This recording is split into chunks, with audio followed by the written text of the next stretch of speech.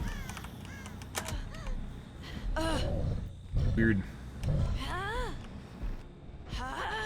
Let's go central. She has full health. We are not going to go over to the far hook. I was considering it.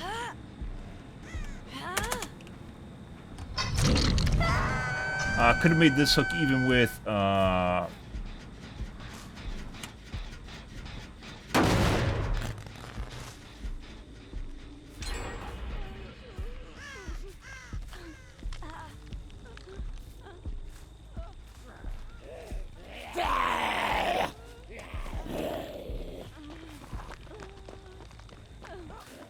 she is. We're gonna wait for Zombie Chan to show up and really create a ruckus.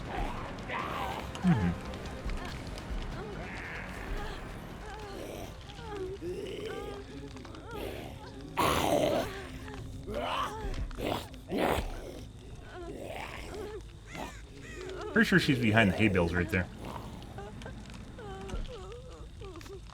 Wait for phase 2.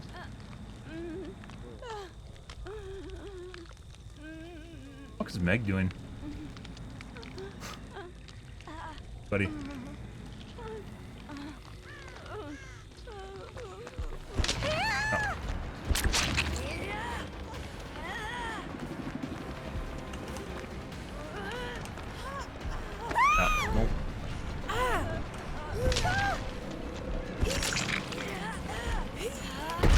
Nope.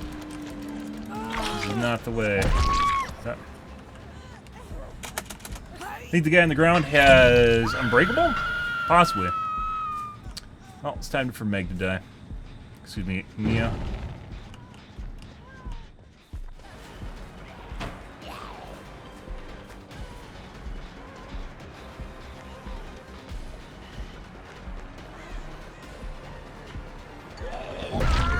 Yeah. And DS.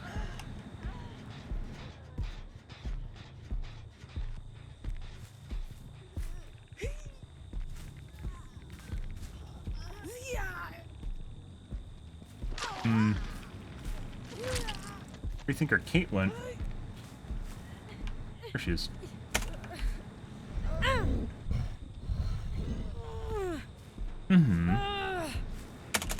Good, good, good. Handsome zombie. No.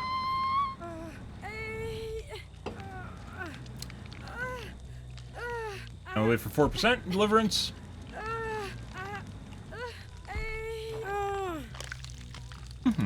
Oh, with the tentacle. Oh, yeah. Kate loves the tentacle.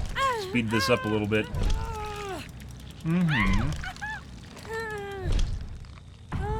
Surprise! Oh my god. She actually got that. Good for her. She actually got a 4%, guys. Isn't it amazing? Yeah.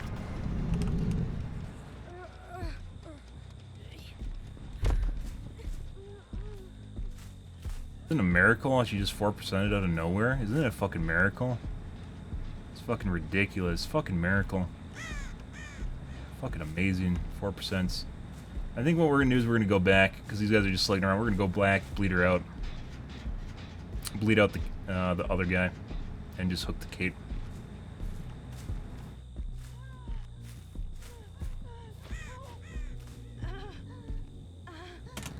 This is the other guy.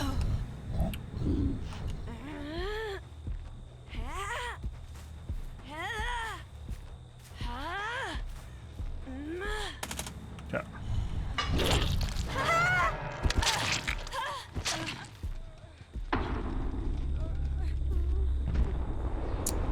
Yep. Yeah, isn't it a miracle? It's a fucking miracle. It really makes you wonder how many people are cheating just based on the amount of 4% they get, isn't it? Because none of these guys really seem like they're cheating.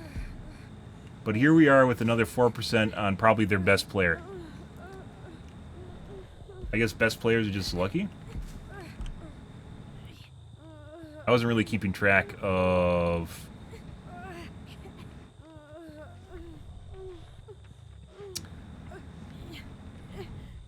About a minute?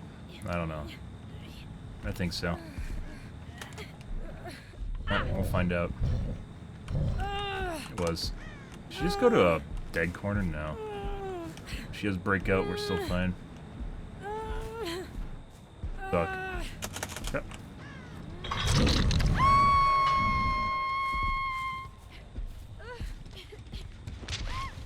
Fucking Christmas miracle. It's even more exciting when we get 2 and 3 games with, or 2 and 3 4% in the same game. That's really the take home.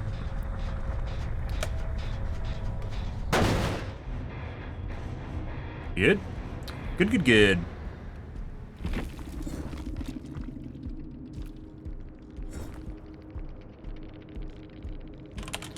And they're all globes, as you guys can see. But that doesn't mean they aren't on Windows. Dead Hard, BT, DSDH, BT. Secondary meta. Prove thyself, Adrenalines. Built to last with a big med kit and BNP. And multiple people running We're Gonna Live Forever. I never included We're Gonna Live Forever, but I think I'm gonna classify it as like one of those perks that's really good in team play. So if you're in a Swift, it's like For the People or Blood Pact. Not something that would be good normally, but if you're in a Swift, which most high MMR squads are, or most high MMR people are, it's actually really good. Can be really good, especially for slugging killers. I'm not a slugging killer. I do slug, but that's usually for a very specific reason. Who was our Kate Denson? Hi, Kate Denson! Suave. Oh, it's the guy with the most points, too. Good for him. Mm-hmm.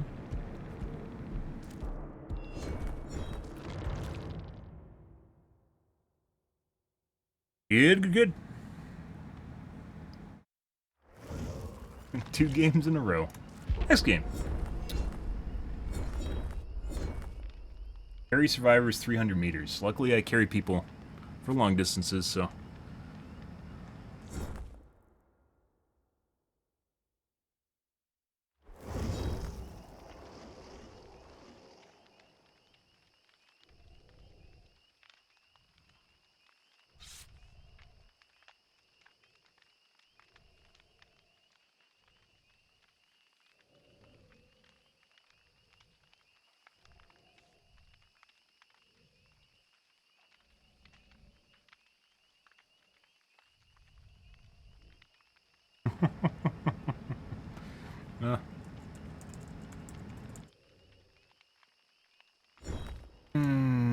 What do we got? I've noticed there's a lot of people that play this game from Central America, more so than any. Maybe it's because there aren't any Central America servers here, but like Latino community, there's a lot of people that like this or play this game. I see a lot of people from Central America based on their profiles that I play against.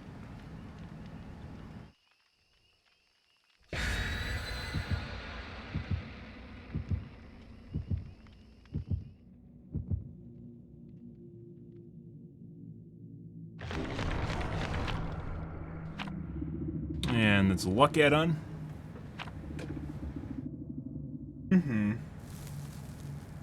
Interesting stuff, demographic-wise. Maybe it's because it's the horror theme?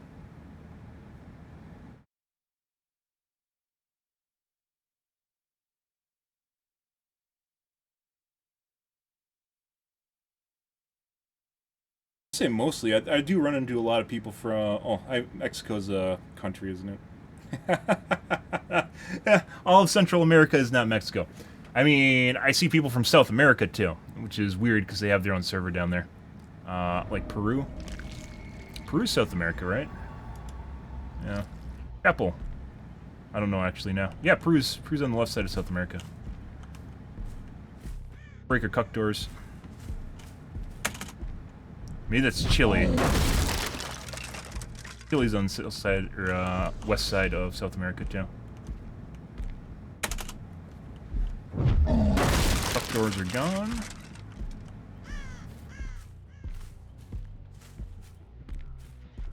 There has to be 3 people here. Get ourselves some cheaters. There has to be 2 people here.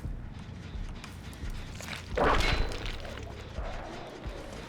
feel like that should have hit. Okay. There we go. Hate's skulking around to go back to the gen. That's very weird. That's a very fast gen. Should have taken a hit just now. Taste it.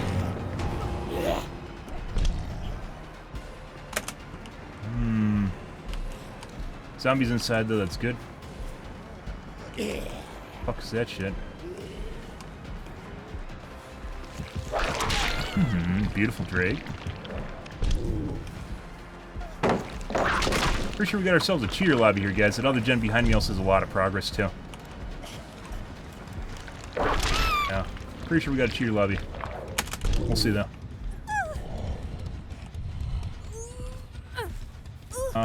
If we go over there, we might have to take protection hits, which we're gonna do. Yep. There's a guy inside, by the way. Hey, buddy. Wanna trade? We should trade. No? Bye.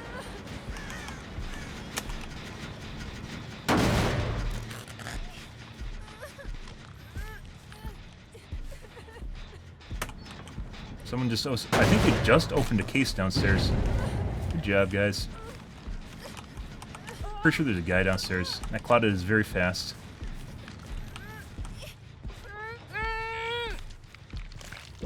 Broke my zombie. We'll reset him. Pretty sure there's still a guy downstairs. This is KD, right? No. I don't know where I heard that box open then.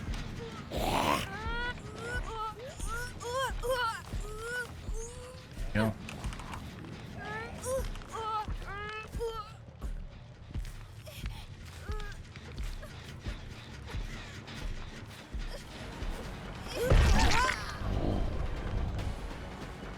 Hi.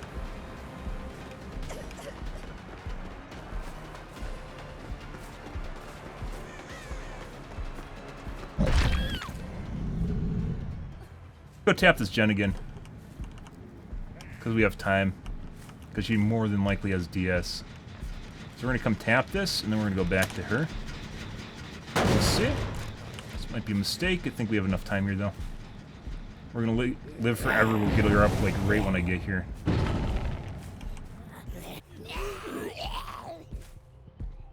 Where did she go? There she is. DS now. There it is. So that's a pretty big waste of time. She has, I think, the Slithery's tenacity. Very weird. That's a waste of time. She's too far away, and then she tenacity'd further away.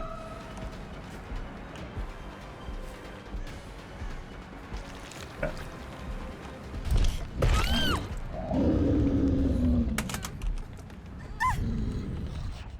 Yeah. Let's go over here. I'm not going to go for a stretch hook because they are going to start body blocking. It's too far away. We're going to bait and unhook right now.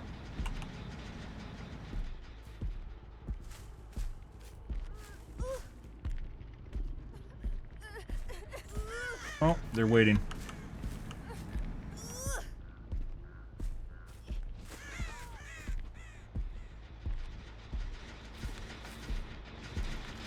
Hey, buddy. We're in the back. Someone should be unhooking right now. They went for a full tap. No one's unhooking. They're just doing gens, guys. Okay. Well, we'll wait for her to die then. We got upstairs in chapel right now.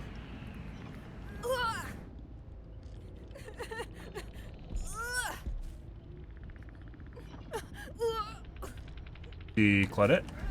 There's unhook squad. There you go.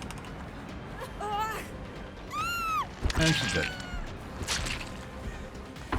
He seems fast. Yeah. And W key long loops? No. Leave.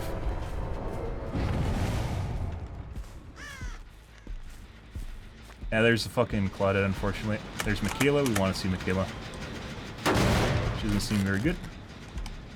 We're gonna chase Michaela. Yeah, she's definitely slower than Claudette. Claudette's definitely cheating. I think the Meg's cheating too.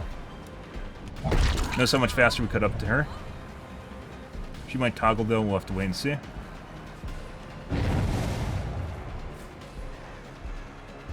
Spent too much time earlier tapping with that Feng. Okay, we're gonna see a Dead Hard. Yeah. Notice how much faster we catch up to her comparatively to the other guys. Alright. Just hook her immediate. We're gonna tap. I have to go central now. Probably gonna let her hang.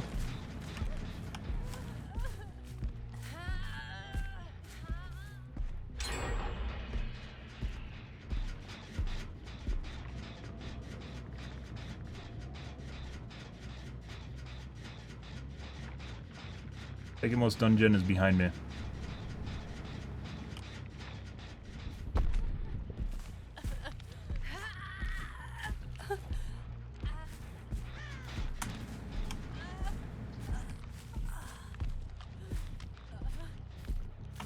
Very weird.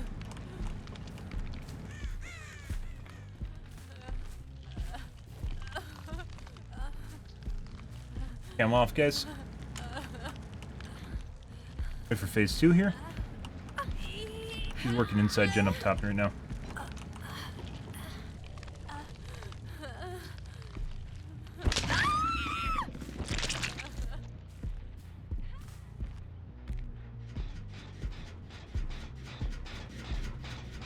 Yeah. She should get unhooked right now. Yes, sir.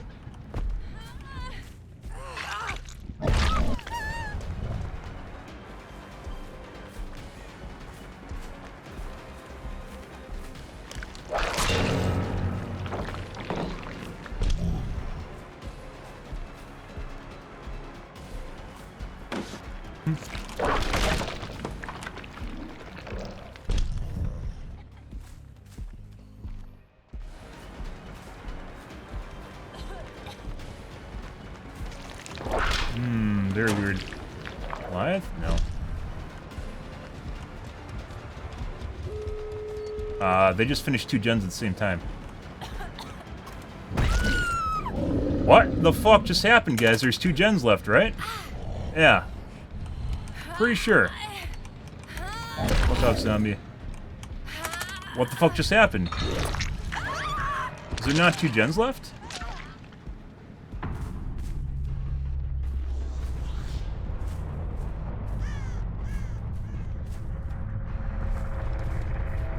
I'm gonna go for my Noah totem. I bet they're on my Noah totem right now. We're gonna leave. Yeah.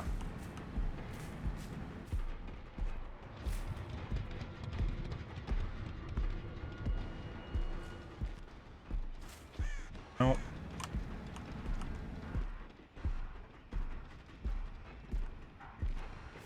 No. I think it was 1. We're down to 1 gen. No. Okay. Cheating Claudette. Okay. And she's down now.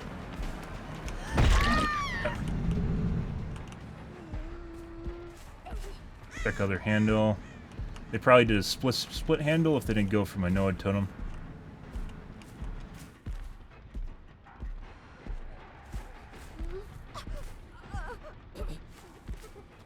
Okay. I'm gonna put her over here.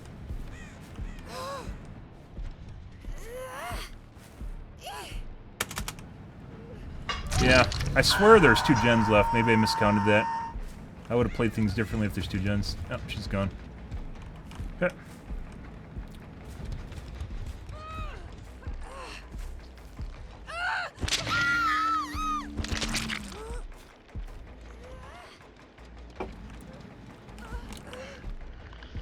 But as I mentioned before, it's definitely way too fast, as was the Meg. Hey, Alice. Yeah. By the way, be careful with melatonin. I used to take melatonin. It does weird shit to you, and it seems like some of it might be permanent. And there's new studies coming out about melatonin being not very good for you because it fucks up with your, high doses of it are not good for you. It fucks with your, it's not sleep schedule. I mean, obviously it does that. Not sure what that guy's waiting for.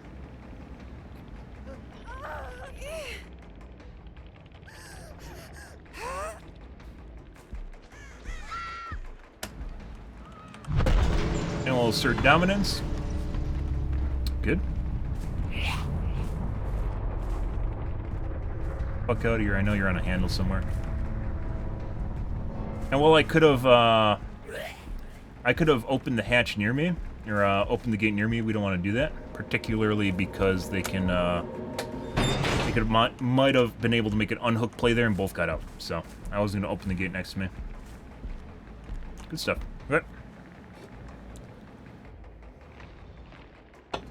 So where we had 2 gens left, I guess we didn't.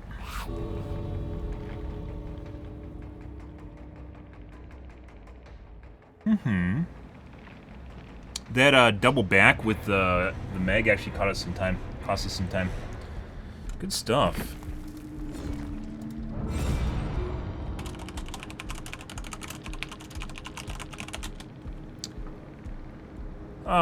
We have, there's a yellow toolbox. We have DS, DH, DHDS, DHDS.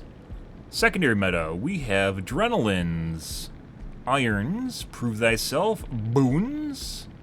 Lots of boons. And we're gonna make our reports here. Claudette was very fast.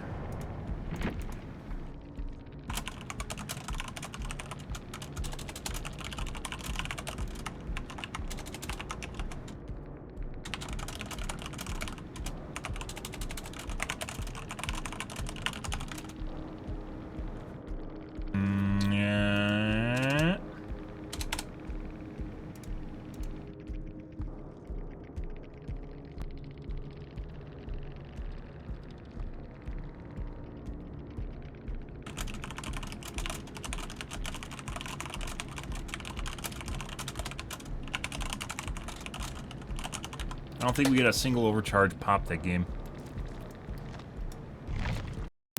Take a look. Maybe I miscounted. Definitely would have played that differently if there's only 1 gen left. Sometimes you lose track of the gens. 1 gen left. She's working. By the way, be careful. Bring it back. Someone should be unhooking right now. Just doing gens, guys. Yep. Yeah, there's. I think the Meg's cheap. Just hook her immediate. We're gonna tap. I have to go central now. Probably gonna let her hang. Okay, so the reason I thought there was 1 gen left, there wasn't 1 gen left, by the way. The reason I thought there's 1 gen left is because there was a guy always over here and the Claudette was up here. There wasn't, or I thought there's 2 gens left, was because they're actually patrolling 2 gens here. And I thought they were actually over here when they weren't. Both the Claudette was working that one, and then the Meg was working the gen behind us. Which you can see her running away from. There's a zombie right now. And we know the Claudette came over to the gen behind us. This was upstairs hanging on it. And then we go back over here and tap it again. Wait for phase 2 here. Yeah, there was only 1 gen left. And then you can see the Claudette running around the side of the building right there. Came down from the top and went around the edge. Yeah. Should get unhooked right now. Yes, sir.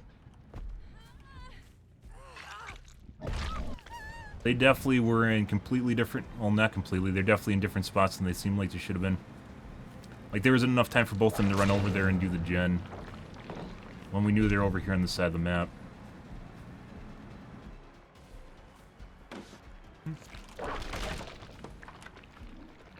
Huh. Okay. Nope, there's only 1 gen.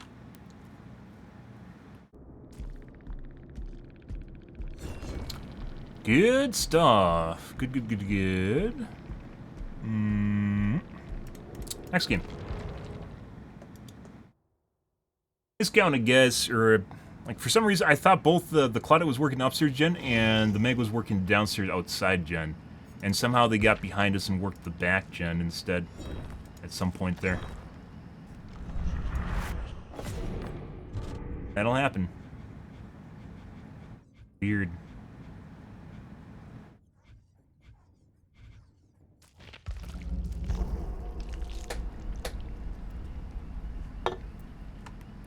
Next game.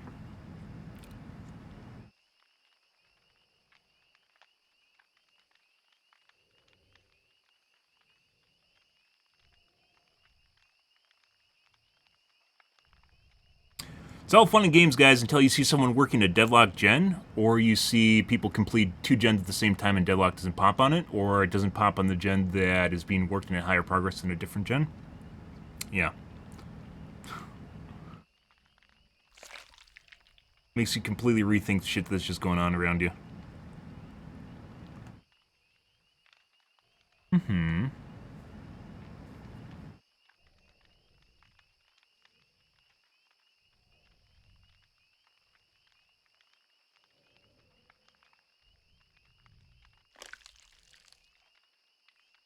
Clicked in. So if you have the right menu open, guys, if you have the right menu open over here and you go or you switch screens really fast and you click the button, it'll make the clicking sound, and it won't actually click the button. Right menu especially.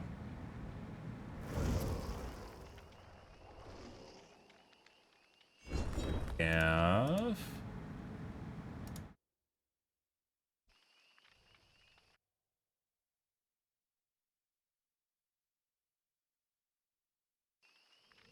Memer? Another memer.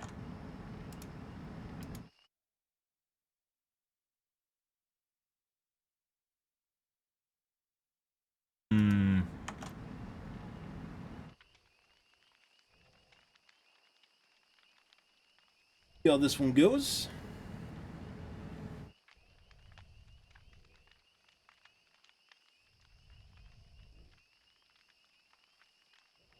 Good.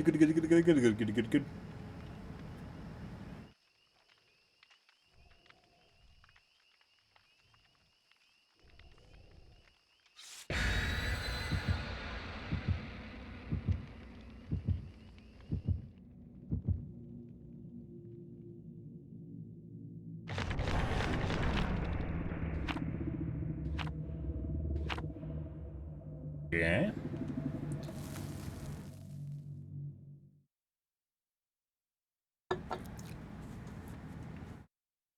Once again, I have no idea why people just aren't running flans. I guess there were survivors not running flans during the event, but like right now, just like, why aren't people still running flans? No idea. Like you get so many, maybe saving them for double XP weekends. That's long-term outlook. You get like one double XP weekend like every 2 months. So, yeah. Hit which.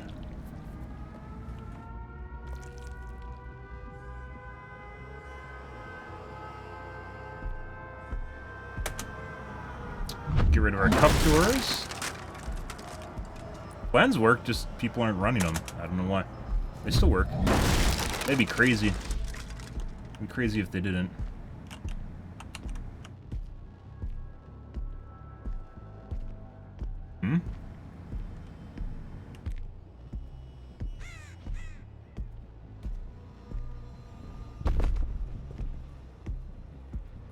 Get rid of our cup door. There's a guy upstairs too. On.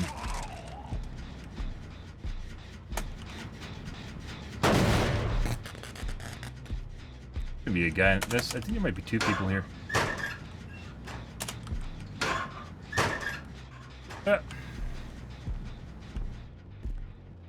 Buddy.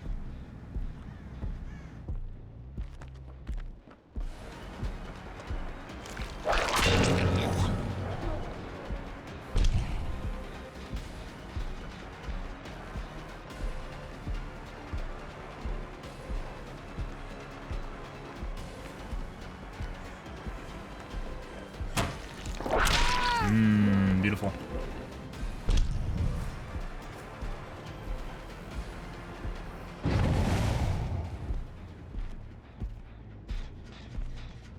There's a guy behind me just now. That's fine. Take right off? No.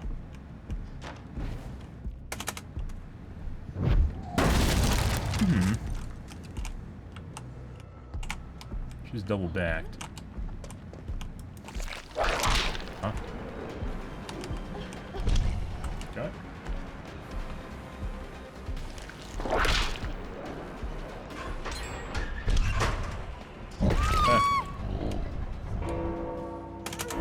Do we have the stairwell over here? I do not know. Not really. Is this the bathroom? Yeah. Unfortunate.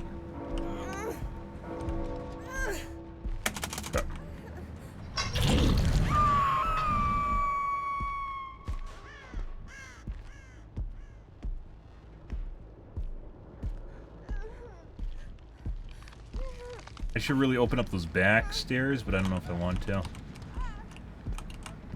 Okay. Buddy. And first for me.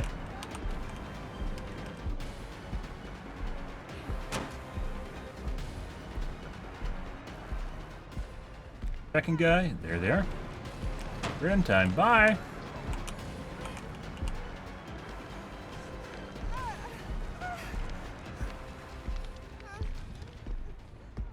Is very safe distance.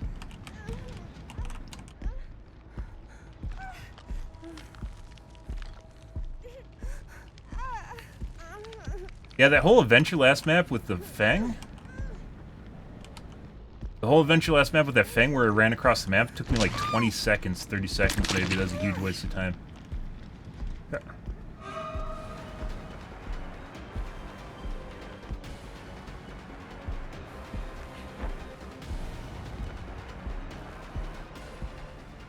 Not come back?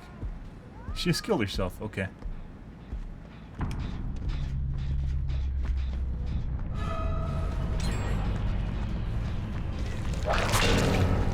Phase 2.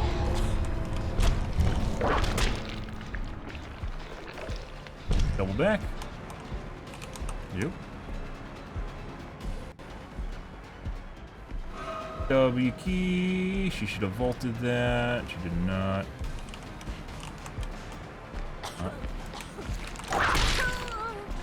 That was not the way to go.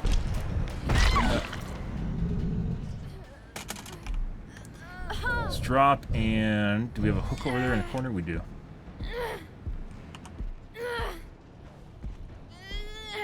Not the way.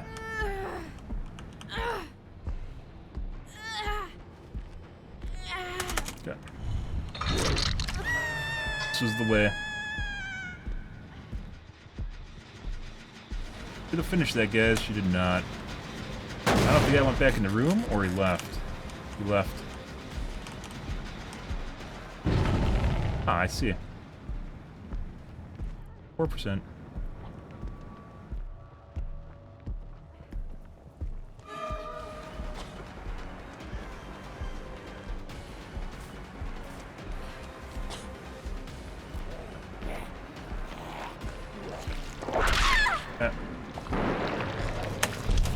Oh, didn't get that. DS now. Good.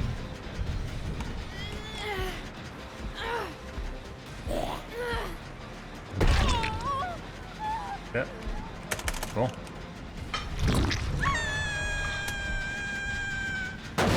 Another 4%? Yeah, on the guy that's dying, too. It's like it's not a 4% or something. It's kind of weird, right? Given they do get 3 of them, so it's 12%, right? It's not technically a 4%, although there's some weird statistical math, by the way. I just heard her, but we're going to double back to see if there's a rescue. Nope.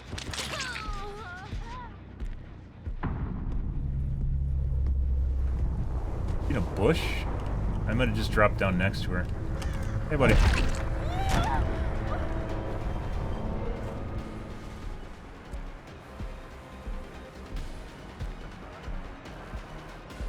When you add up, like, percents, they aren't, like, directly additive.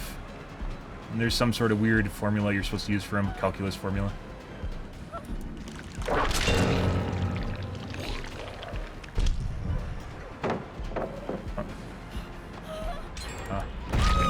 There we go.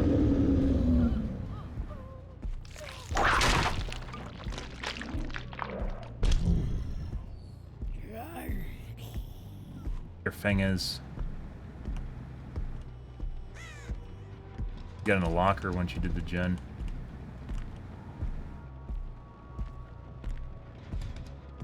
If I was a Fang, I'd be worried about barbecue after finishing a gen. Then again, survivors also seem to know you don't have barbecues, so.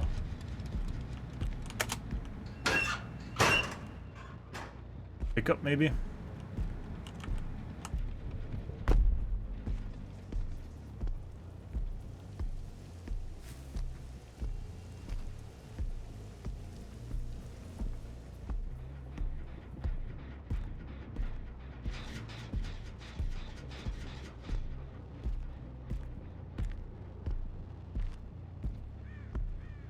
Pick up.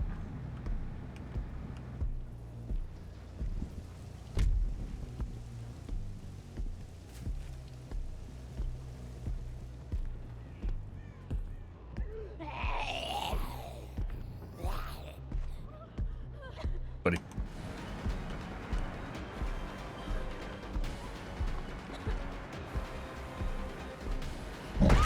No, that's not the way this works.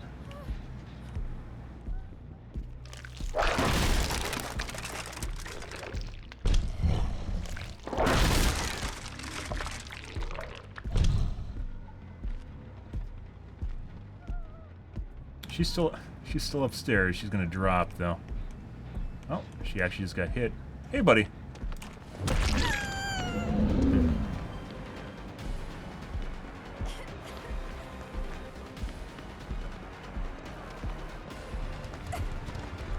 Okay. Ready. Good. Do we have a dead spot here? Don't think so. But that's close. Midwich has dead spots now, guys. Very close. I think that was my last struggle, by the way.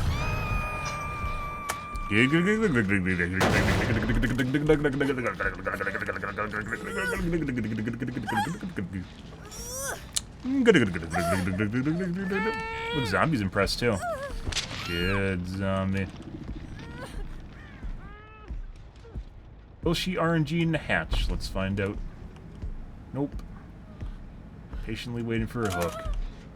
Maybe I should give her hatch because she was a sport. Nope, she's dying.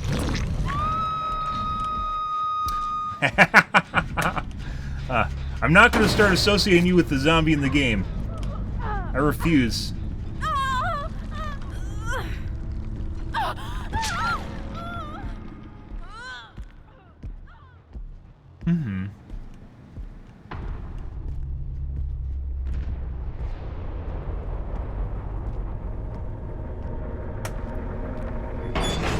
And hatch. Lovely. Alrighty.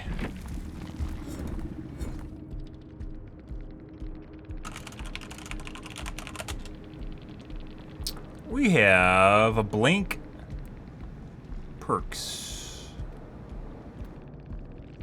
DH? BT DH? Secondary meta. Prove thyself. For the people. Irons? That's it. Okay? Okay. Okay.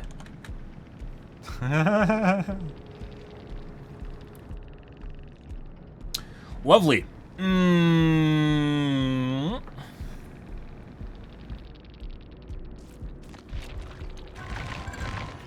Who heals? Okay. Okay, chat. Earn a total of 3 of the following iridescent quality as a survivor or killer. Chaser emblem. Evader emblem.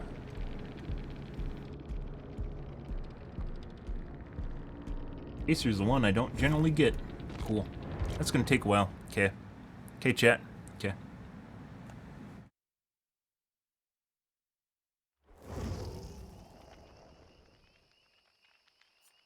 Yeah.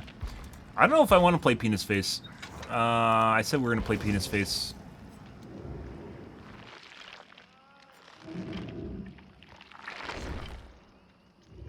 Pretty sure this is going to go horribly.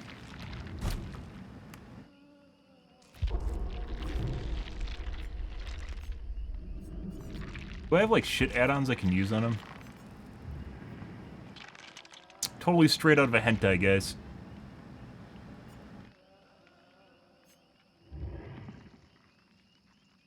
Teleporting token.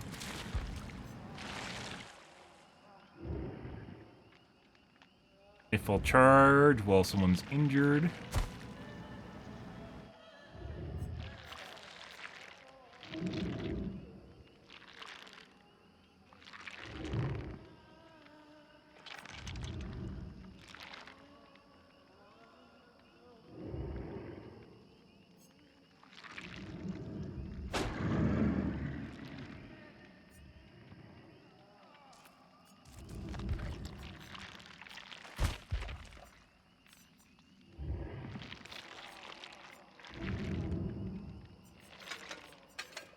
Those are the calendar and the cell phone was I planned on using.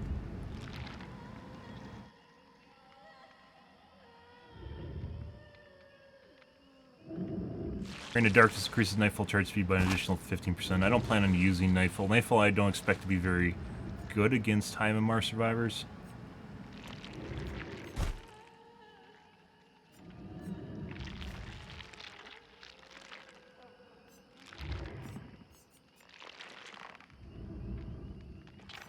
Rain of Darkness increases Nightfall charge speed. What's Rain of Darkness?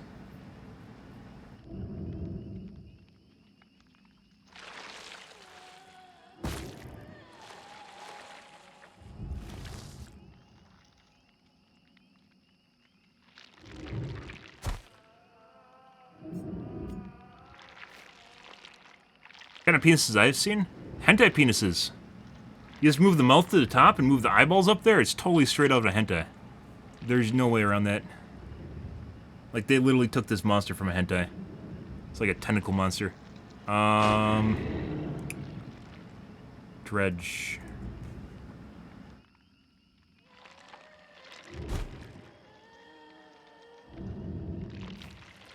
Once you see it, you know exactly what I'm talking about. It's totally a hentai tentacle monster.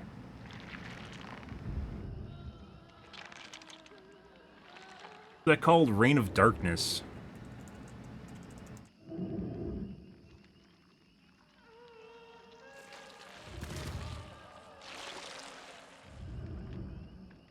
It's called the Gloaming in one part, and it's called Rain of Darkness in another part.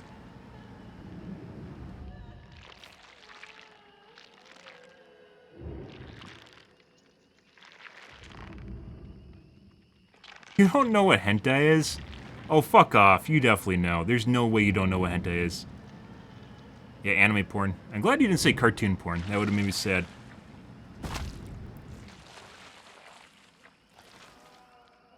I don't know what a hentai is. Oh, yeah? Yeah, you don't. How can you exist online and be a geek and not know what hentai is?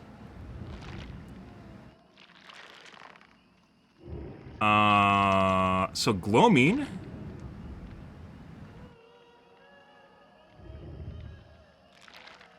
I think Reign of Darkness is when you're just holding your power. And gloaming is when you teleport? Instructions unclear.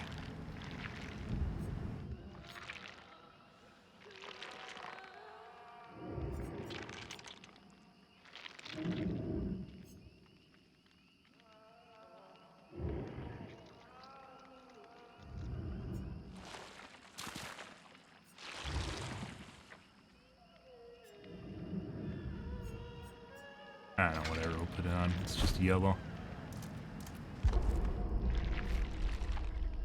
Yeah. Uh-huh. It's a trap. It's a trap roll. No, I don't think you're supposed to say hee-hee either. You're supposed to go tee-hee. Tee-hee.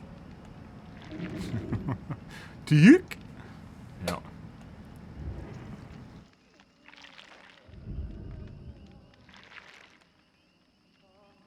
And TTV, next game.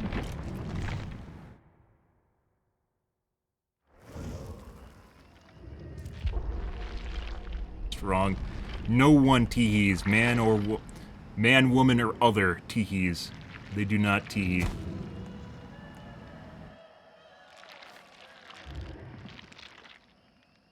Be aware of anything that teehees.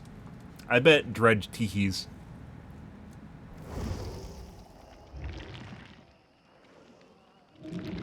Gamers.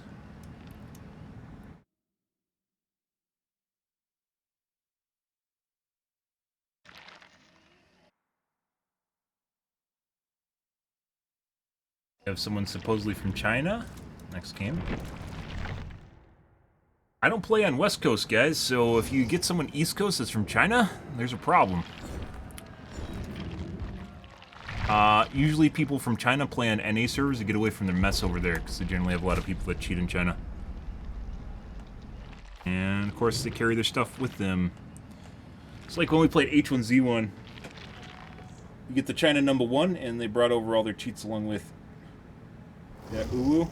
Now, Uwu's not the same thing as Teehee. Uwu people do to be cute now. Teehee's never been cute.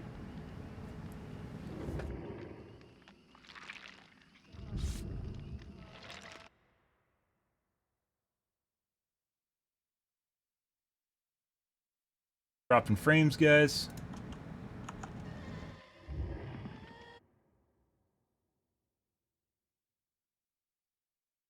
Level 1 account.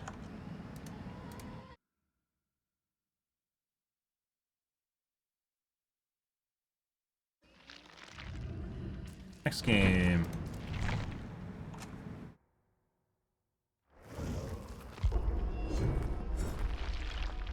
Uh-huh.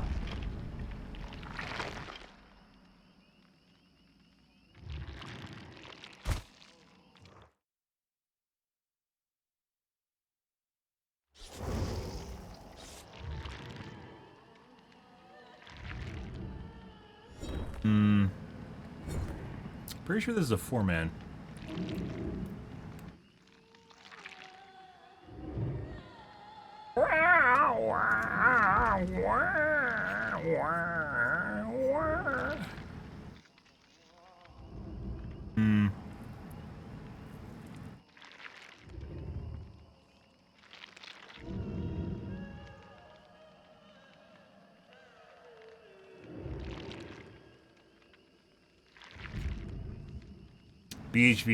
BHVR making use of that stereo sound.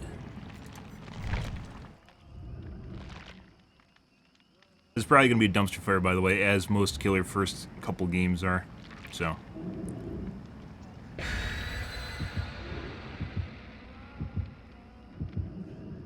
Oh, you know what we should do? I'll do the next game.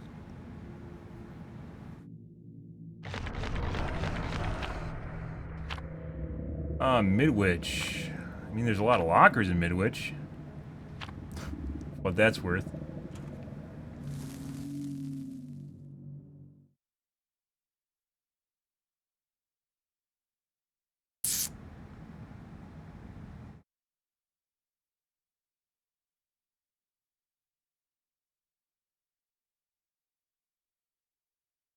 Maybe you'd want Iron Maiden on this guy. I don't think anyone hide in lockers be stupid enough to hide in lockers when you're playing Penis Face.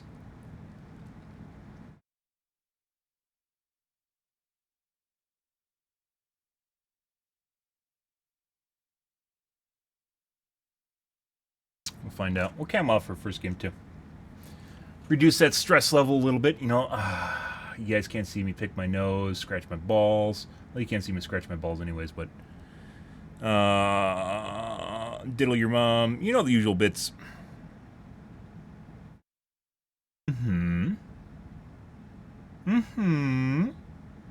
Good, good, good.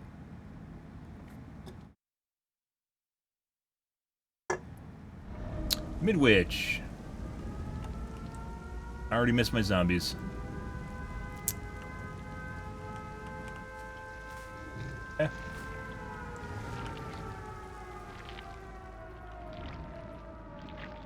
Token.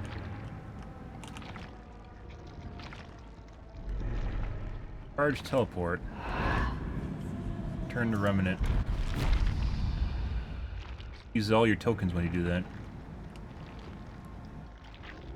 That's not good.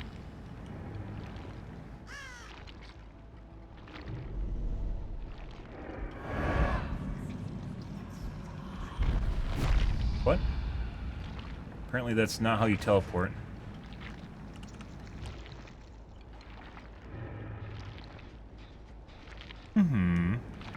Excuse me while I wander around and do stupid things. You have to control to do it. There we go.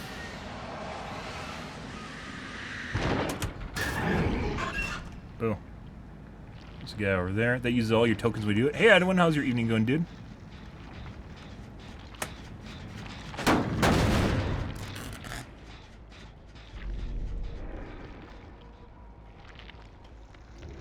Okay. My god. I felt like they should have connected and it did not. Okay.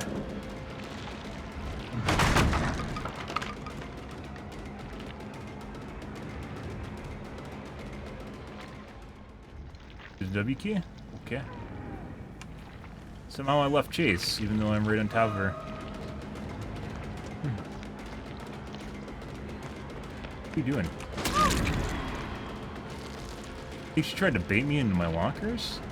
Does that mean they locked out the lockers? They're trying to bait me to the lockers that are right there?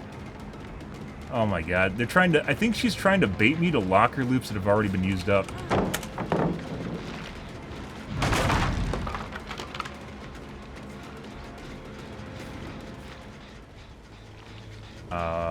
What? The fuck just happened?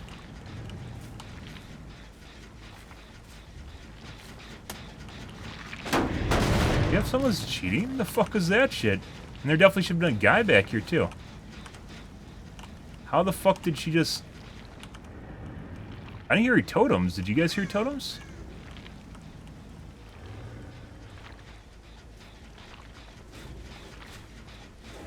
I mean, there's Claudette, but we're chasing a Kate.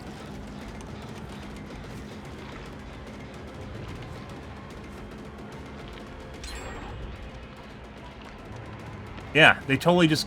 They bait you to close lockers. Okay, so this guy's basically been fucked already. Yeah. So what they do is they bait you to close lockers. Like lockers, and they expect you to actually go to the locker and then get fucked by it. Okay. So this guy's been screwed already. The strat is to bait you to closed off lockers. Didn't do the basement yet, though. They will. Actually, no, there's none of these have been closed off.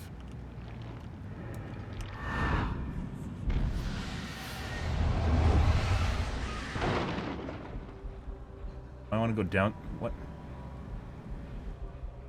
How the fuck do you go down? Wait, can I not go into the basement lockers? You can't teleport to basement lockers! My god.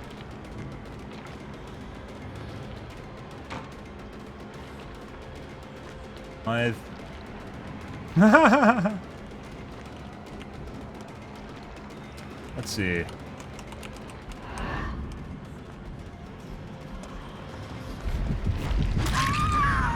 I did it, guys. I did it. DS now.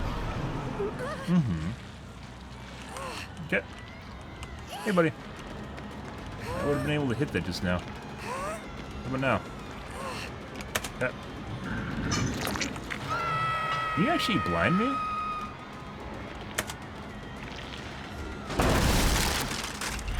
That's very interesting to know, though.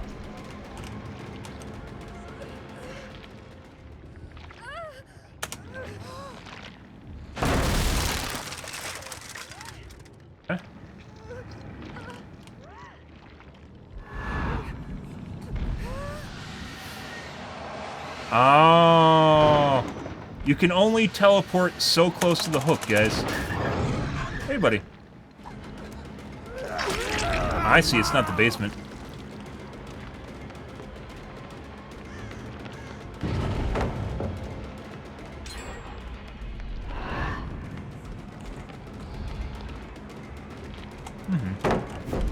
No, there we go. Nice. Okay. Doing? Stop it. Stop that right now, Leon. Is this what it's like to play against normal survivors? Oh, we're probably gonna get pallet slapped here. Wait for it. We didn't actually. Is this what it's like to play against normal survivors, guys? This feels weird. Like, they just sit there and expect you to ignore them. Not exactly sure how that cage disappeared, though. That's kind of interesting. Hey, Leon. Here, let me pick you up. 1 second. I had this hook right here that I left from earlier.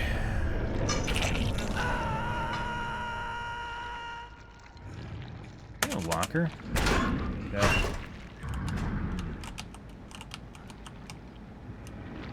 Hey, guys. Yeah. Okay.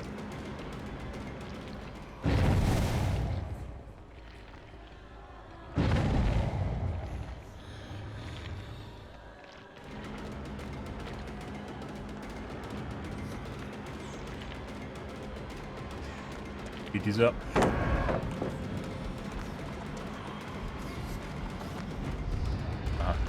DH. There we go.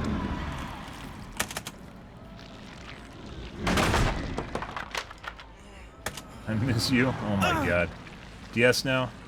There it is. Exactly what they're trying to do right here. Like they're trying to flashlight me from the side.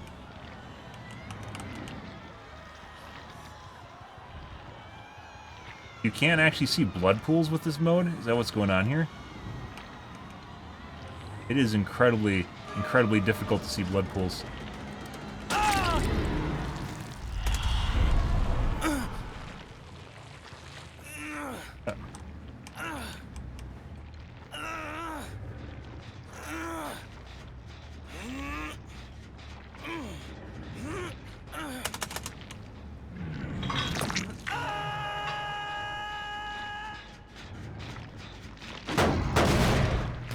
Yes, they weren't actually baiting me earlier to lock lockers. They were just baiting me.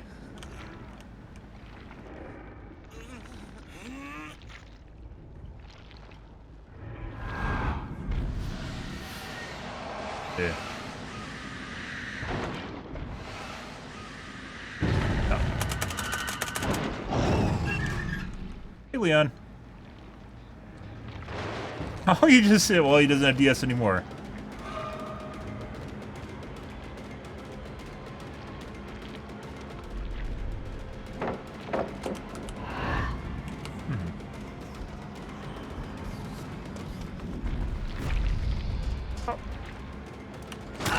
Alright.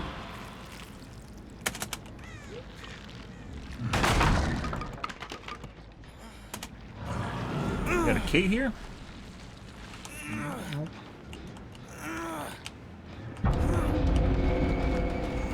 But it... Would you like a protection hit? No. Wow, okay. Oop.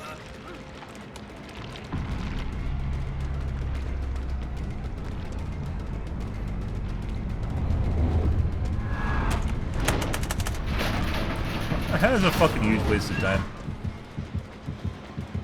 Okay. Hey, Bill.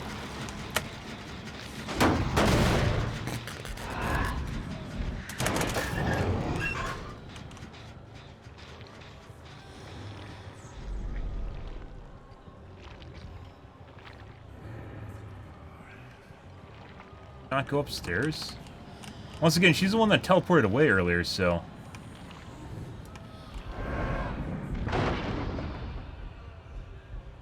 Bill.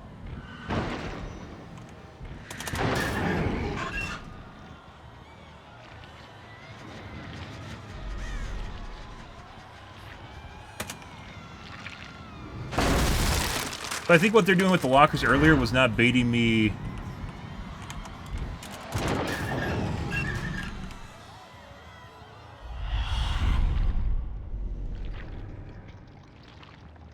Pick up. That's not Bill, that's Ace. We're gonna chase the guy. Excuse me, the chick. Maybe not. Yeah.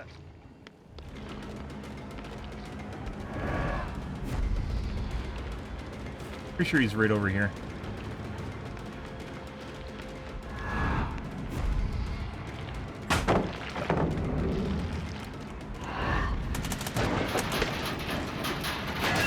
Huge waste of time once again.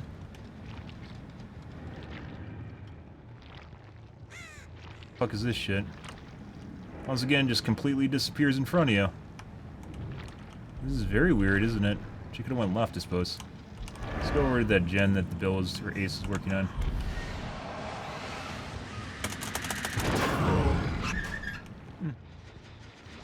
Ace, how's it going, man?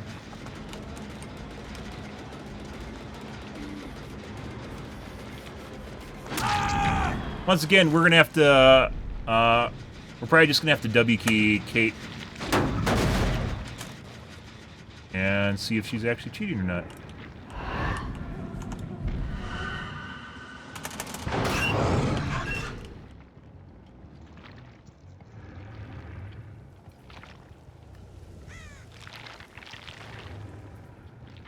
Kate is definitely throwing off some sus-ass vibes here, guys.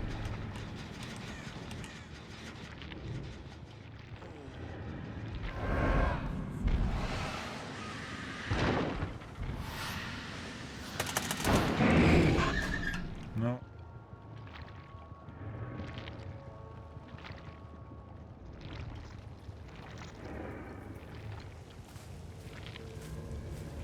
We're gonna have to bait a pickup again, and then we're gonna have to go after Kate. Again.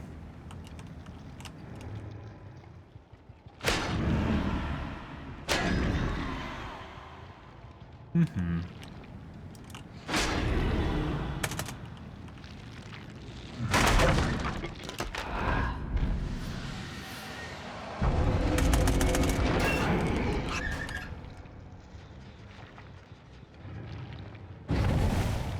So this is Ace, I'm pretty sure. It's not.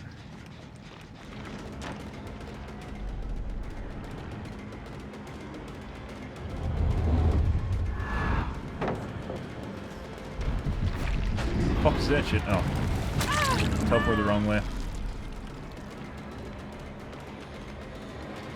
Let's just W key and see what happens here.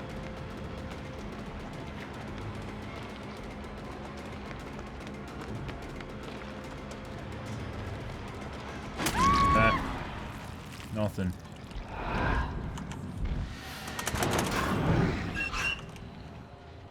Put it. No, you don't get to farm. That's not what we're doing here. I'm playing learning. I'm playing learning quest.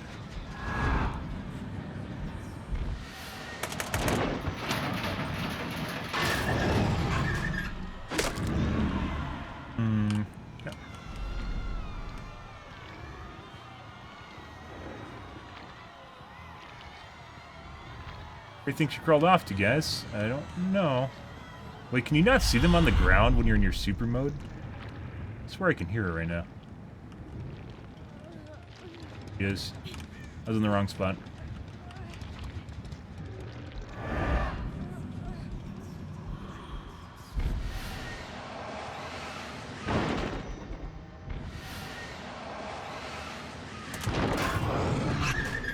It's actually really difficult to tell which direction the lockers... Like, you can tell front and back, but you can't tell whether or not you're going to...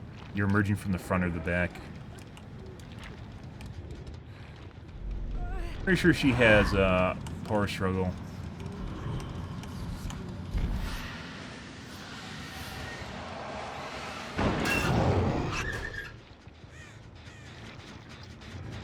Where'd Bill go now? I don't know. It's the basement. Bill, did you go in the basement?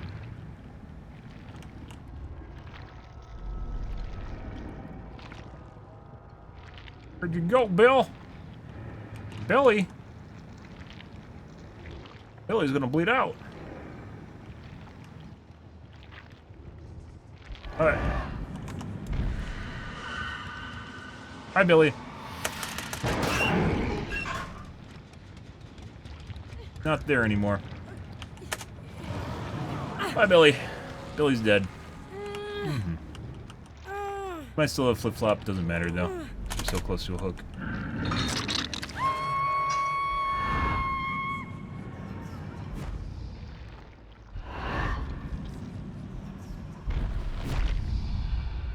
Okay.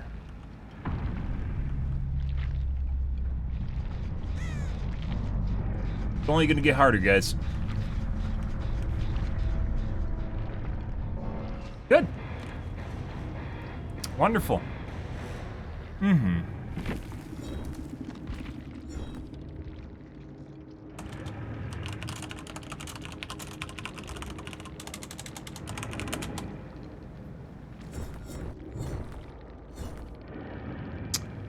Lucky break. Is that on the Kate?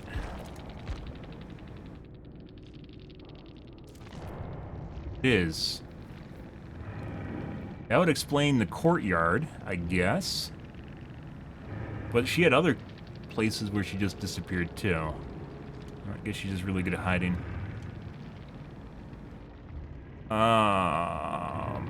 DS, BT, secondary meta, irons.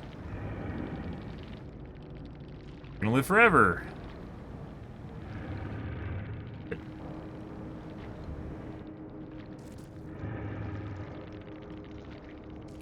Nightfall happened like what, maybe 3 times that match? 4 times?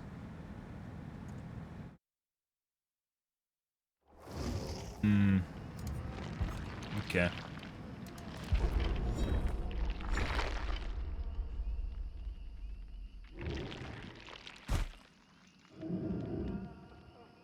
You let go of your power button, and then you just stay in position, and if you hit control again, you teleport back to your husk. And mouse 1 is purely to teleport to lockers. Feels completely fucking weird. Not intuitive. But we'll get to her. But yeah, so what they were doing at the beginning of the match, from the looks of it, was they were trying to go over to lockers to bait me to teleport to the locker, so then it would take me longer to come out of the locker. And I assumed they just had the locker locked, but they didn't even have the locker locked. So the strat is to bait the dredge to teleport to a locker, and then double back immediately. So like kind of like a shitty nurse teleport. They did that multiple times in that corner, and I thought it was locked, but they weren't. Uh-huh. Good.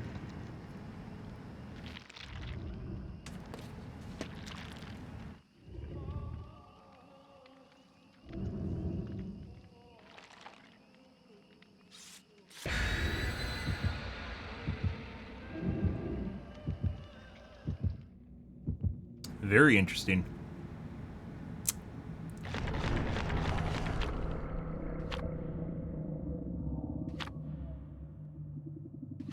Alright, came off again. We're learning the dredge, guys. You get like maybe a handful of 3 or 4Ks before you're in shitville again, so. Oh. I think with Plague it was like 4. Got like 4Ks and then it's going against Ultra Sweat Squads again. Same thing with Legion.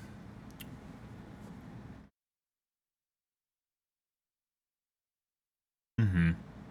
Good, good, good. Good, good, good, good, good, good, good, good, good, good, good.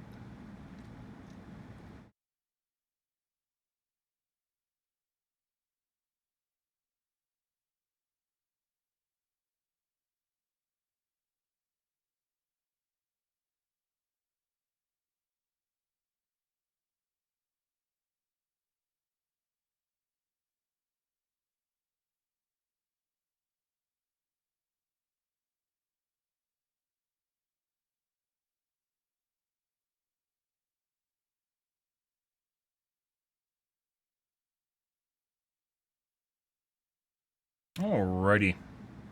That was probably much more directed towards me, too. Because there's lockers fucking everywhere. Maybe they picked that map on purpose because there were lockers everywhere. And you can bait teleports or something. I don't have intimate knowledge of every map's lockers either. Yamako State! Luckily he has his remnant.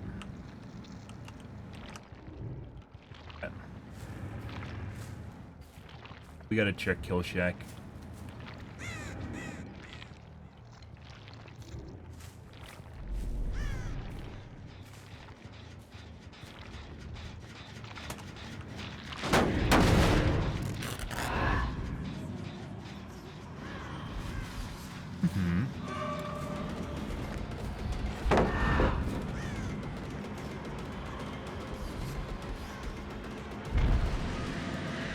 That's not where we want to go.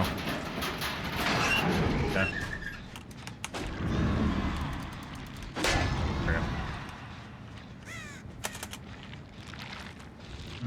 When you're in your right-click state, it makes it very difficult to actually follow someone too.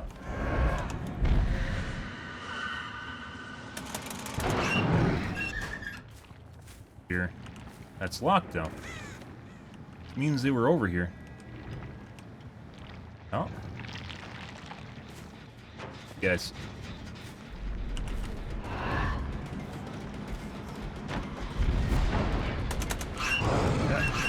Not what I was looking for, guys. Here, let me tap this real quick. Thank you. Hey, buddy. Got a dead art for me? Dead art.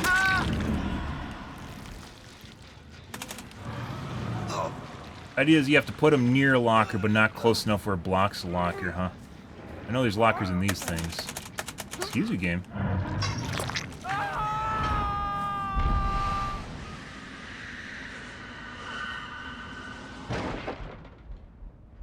Fuck is the... There it is.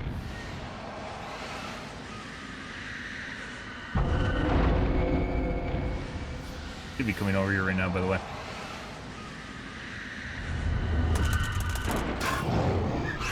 Anyone show up? Mushy mush! No. Oh, there she is. Hey, buddy. How's it going? Good?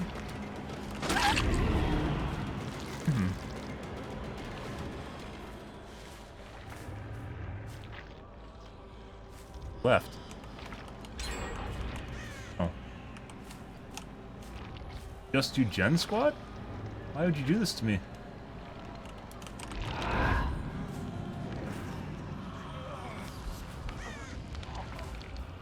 Phase 2?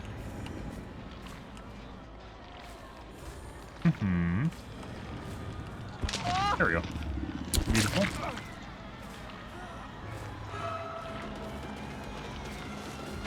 Okay. Not sure exactly what she's doing. Dead hard.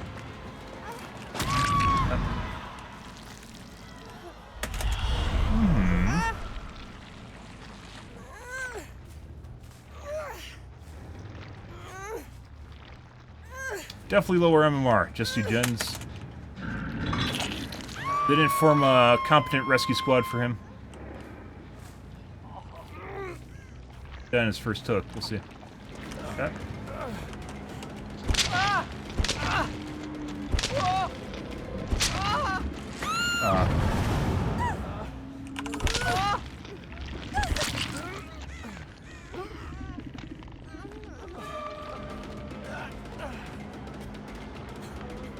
Who unhooked her?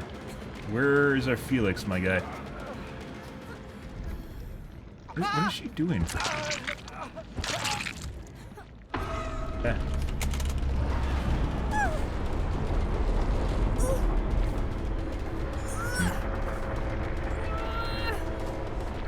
We can take a protection here and still be fine, so.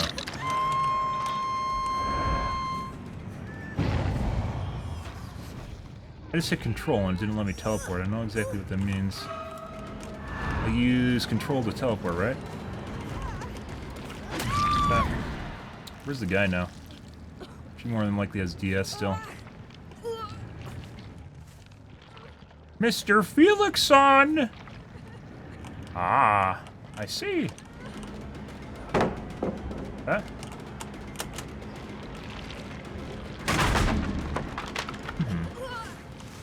Okay. Oh, okay. He was a fast in there. He was a fast one. You see him, guys? He just went vroom with his live. Yeah, almost. And we got 0 practice with it. Yeah, this is literally just me playing fantastic at hooks. Nothing to do with the character, guys. Good. Makes you wonder why we don't get grabs on people at higher MMR ever, right? Isn't it kind of weird? Don't think too much about that, though.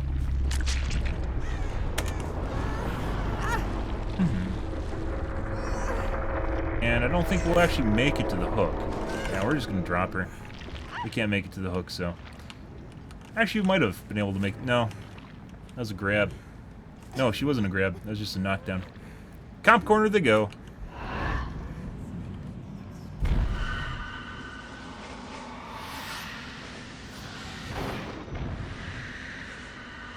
I accidentally hit control.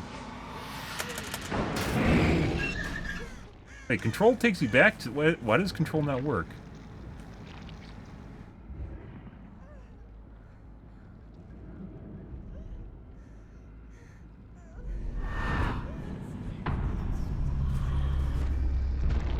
What's going on here? That's not where we want to go. Maybe before Hatch literally spawns right on top of her.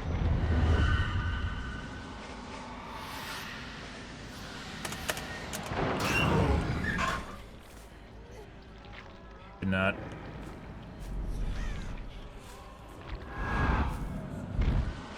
What's going on?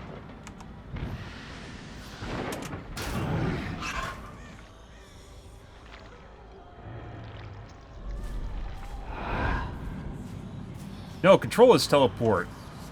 Mouse click is return. Oh my god. What am I doing to myself? Ah, there's Hatch, by the way. Cool.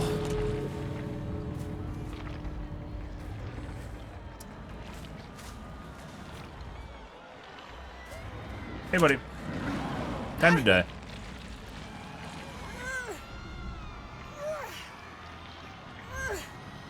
Mm-hmm.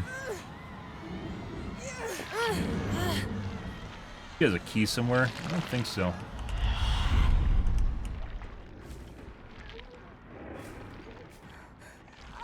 What is she doing? She just like gave up too. So she wiggled off my shoulder and gave up.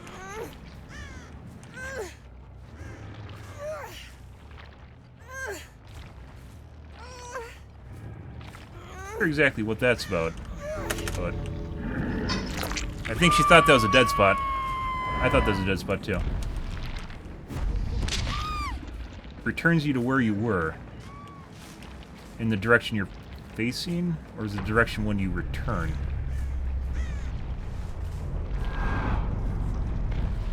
No, it's whatever direction the husk is facing. Okay. You're a silly goose. A wonderfully silly goose. Uh-huh.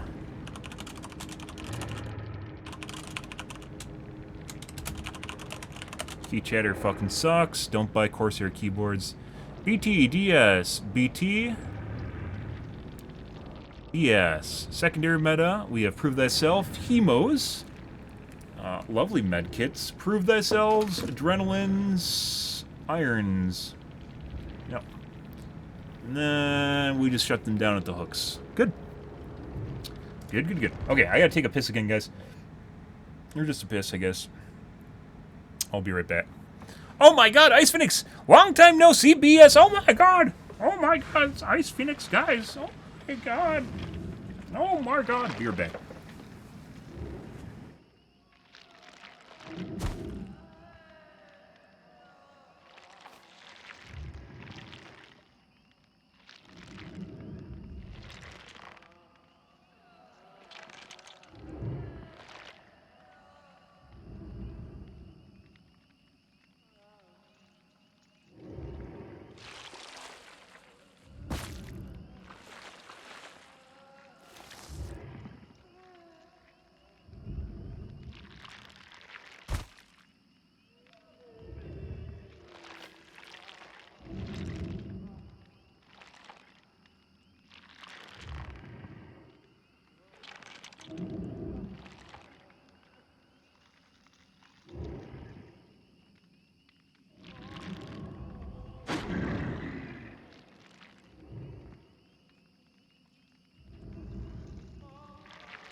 I think the only thing I've actually used Penis Face is teleport power for is baiting off hooks. And I guess it works in that regard.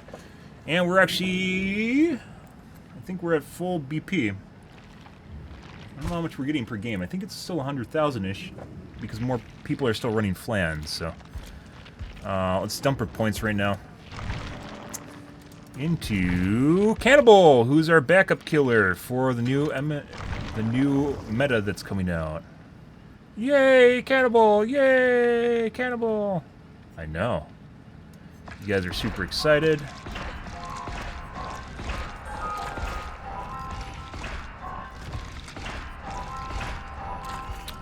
Okay.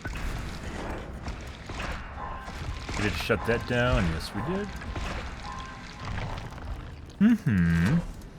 How is life, my dude? You enjoying it, living it big? Did you get a girlfriend? That's usually what steals people from online.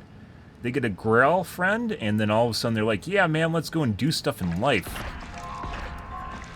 Because it's usually an excuse to have sex, so. I digress. It's actually... I take my breaks from online, too, and go and do things.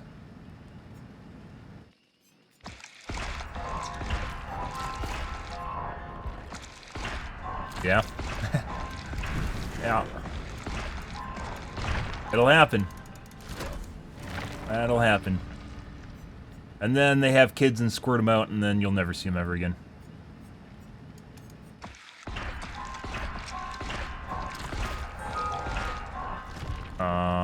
I still don't know which add-ons I want.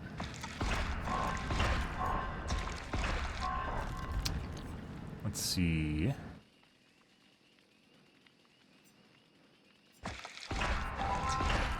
That was not the play. Yeah. Did you have kids too? Actually, you might have kids. I don't know how old you are. IIRC. Gotta seed the blood web, guys. Not that kind of seed. Seeding like planting.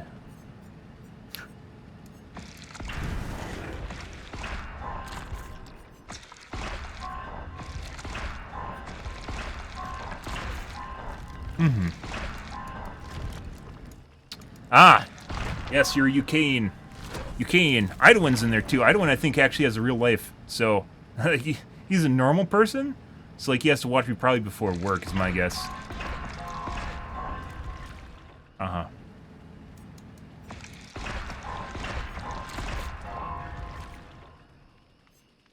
There's a few people that watch me from Europe.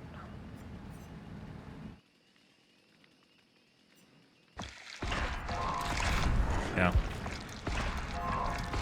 And before Idwin changes his job just so he can watch me. It's okay, I know you want to, Idwin. It's okay. You have some life change. You gotta become that nighttime security guard. I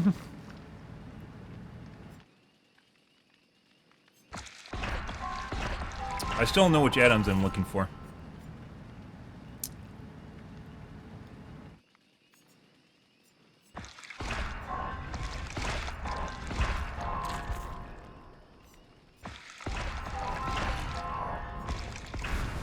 Yeah. Congratulations. I think. Depending on how you look at things, yeah. Good. Crotch fruit are not for me. Gift of pain.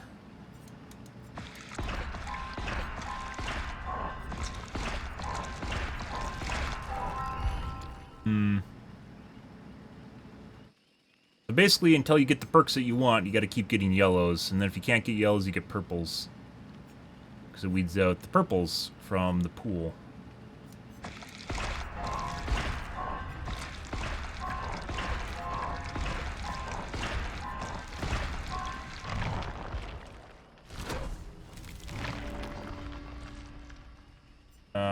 Crowd control might be a thing. Rancor we want.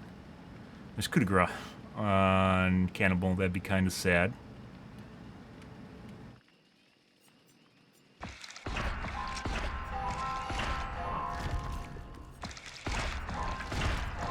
Probably gonna do deadlock to slow down the gens, so we'll get crowd control too. But crowd control is like really shitty because most people can pass it. It's not even like overcharged skill checks. They're really, really bad. So.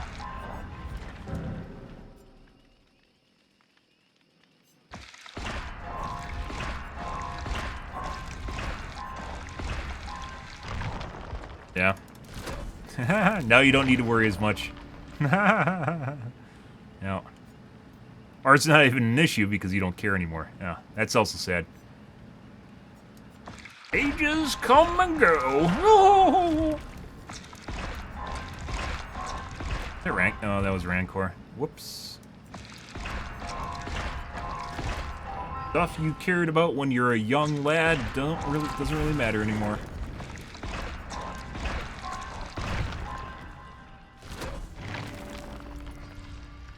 Luckily not a problem for me, but, you know, some other guys have that issue, so, you know.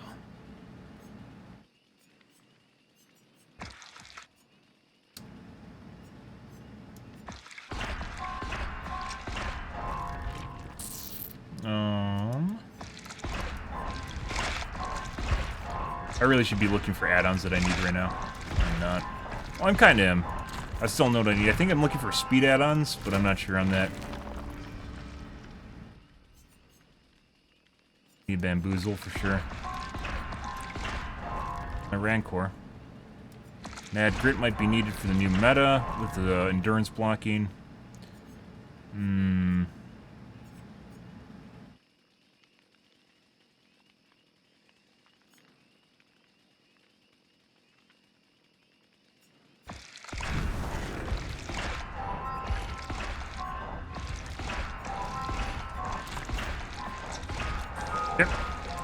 No, the meta in DBD is changing heavily towards endurance effects, so Nemesis might be dead. Along with basically almost all killers. We'll probably end up be playing Eerie Shape and Eerie Shape and Cannibal and camping the basement. And or possibly playing Trapper Basement too. We'll have to wait and see what happens.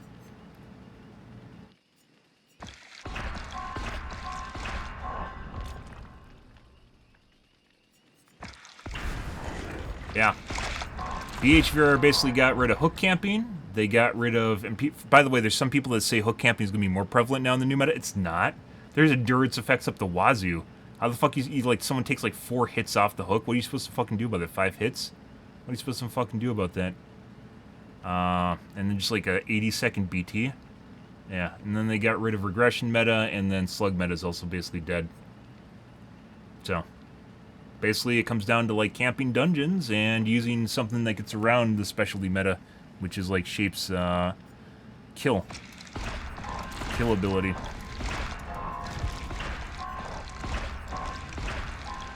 Yeah, it got a little bit of a nerf. So, the way NOAD's now going to work is it's going to be easier for...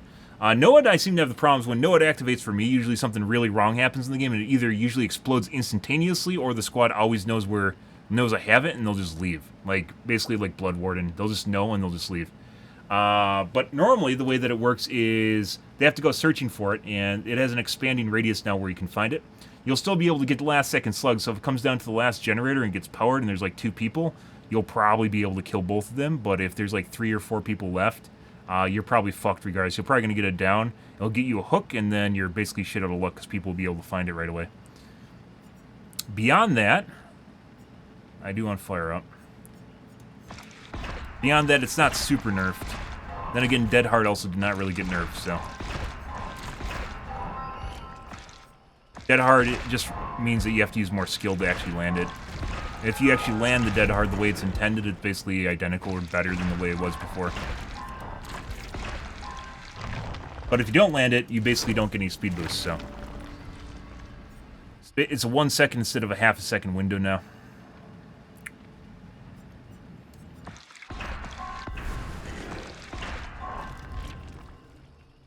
Playthings? I mean, if we're hook trading in the basement, maybe playthings good? I don't know.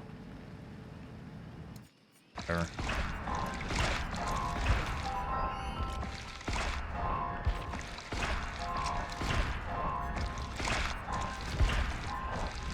Yeah. There's a lot of... It's going to be rough for killers. There's people that think that it's going to be fine for killer, or better for killers, because they're doing some things like they give you a shitty version of brutal strength. It's like 10% instead of 20%.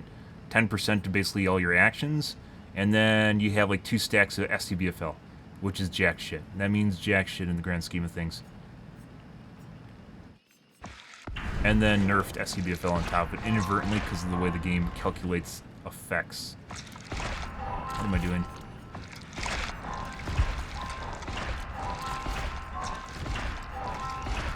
Took my pudding, guys. Not really paying attention though. I have like blood web fatigue right now. I've went through so many blood webs that I can't. I want fire up.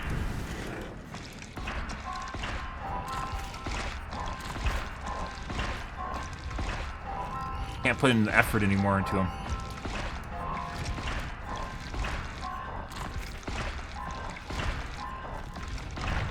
Yeah, I mean, basically, it's basically shifted to endurance meta, which means you can take multiple endurance hits because it won't actually just put you down after the first one, so you can have stacks of endurance effects. And there is a built-in BT now, so like 5 seconds off the hook, I think it is, 5 seconds off the hook, you get BT for. Basic BT. You get a speed boost, and then you also get 5 seconds of BT.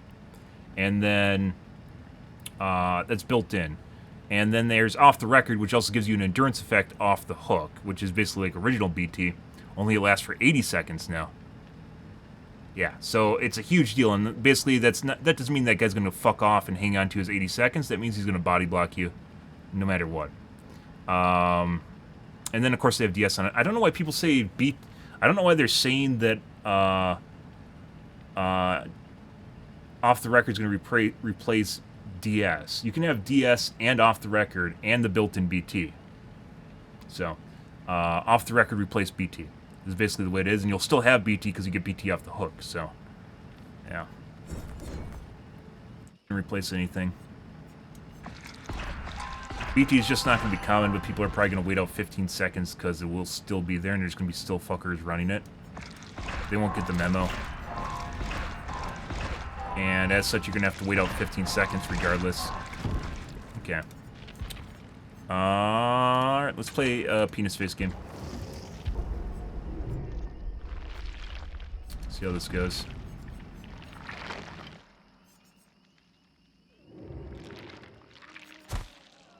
Gloaming add-ons. Oh. But yeah, perks are going to change a bit. You're going to see a lot more people running endurance stacking effects. We got a memer.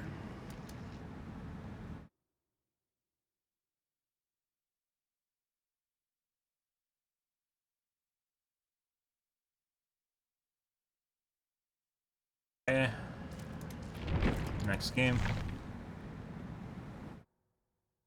It is very survivor friendly. It ruined basically everything for killer and gave us a little bit of like a brutal strength and a tiny bit of SCBFL. And that's supposed to make up for all the endurance effects that are going to be thrown at us. So basically there's a Reddit post today showcasing, it's not even the best case scenario, where someone got 5 endurance effect hits and still got away. While someone was, like, he was carrying someone. The killer was carrying someone. And he couldn't make it to hook. It doesn't matter if you have SCBFL or not, you're taking 5 times as many body block hits, and you get additional 40%. Crass name and a TTV. You get an additional 50% to your attack speed. Well, it's not even 50, 40% because it's multiplicative of 8 stacks of SCBFL, assuming you can get it to 8 stacks. 10% base, and then you take 5 times as many hits, which is 500%. It doesn't make up for it at all. So you're taking 250% more body blocks if they reach 5 endurance states. That's pretty rough. There's another TTV.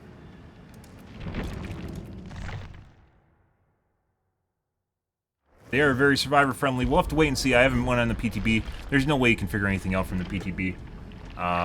People just play whatever the fuck they want on the PTB. They don't even try. So we'll have to wait till it hits live. to really figure things out, and I'm trying to stay away from it as long as possible because it's going to ruin the game. Very, very likely will ruin the game. So.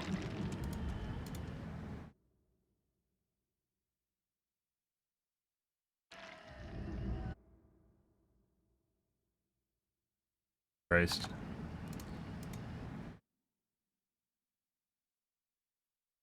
Got weaves? Step above memers.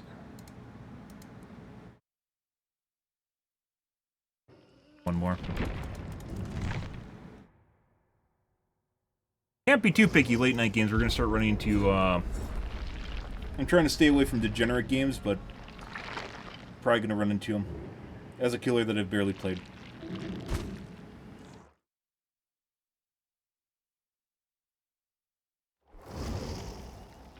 God.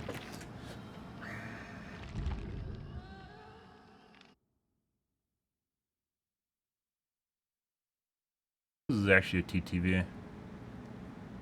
Yep, and live. We could kill a bigger streamer right now. Well, actually we wouldn't because it's kind of funny. I run into streamers when I'm playing a shittier MMR killer. So, yeah. Nope, next game. There's a 200 viewer streamer. What do I think of Penis Face? Haven't played him enough, but it looks like Survivor's already figured out how to play against him, which is baiting locker teleports, from what I've seen. But we're still at, like, we aren't low MMR, because your MMR can only go so much lower than your main, like, your highest killer, which is Nemesis for me. But...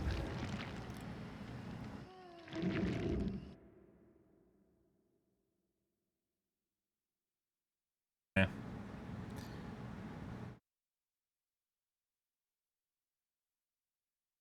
Memer, actually a crass memer.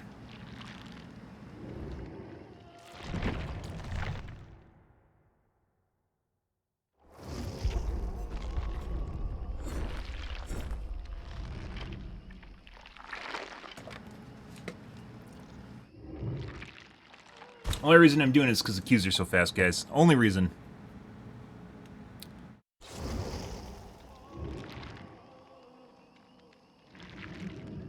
Fuck. Memer? Crass memer?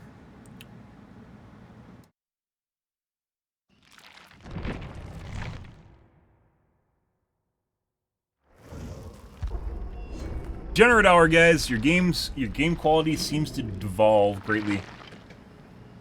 I should just take one. It's not going to turn out well. I know it's not.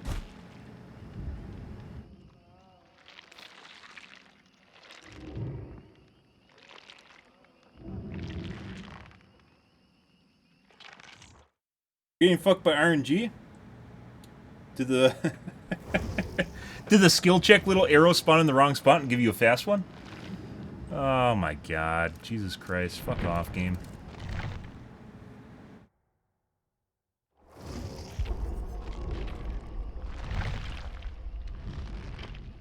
RNG, the random number generator. Luck.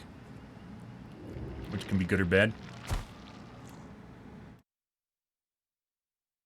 Oh. Okay.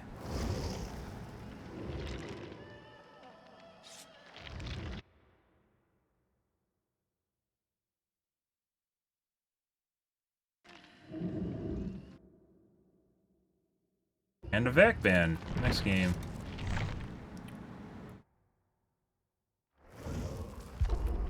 TFT does have luck element to it, but like I said, it's still not as bad as Hearthstone. Don't fucking play Hearthstone. TFT, I was pretty impressed with TFT. Like I said at the time I played it, though, it had very minimal ways of winning, so it wasn't as fun. But you're looking to play a game on like a tablet or something, or like a card game. Pretty good. Oh my god. It's actually a TTV.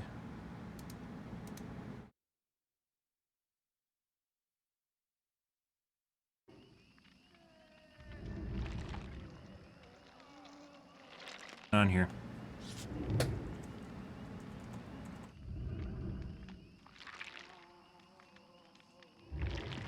It is a TTV, and they're live. Next game.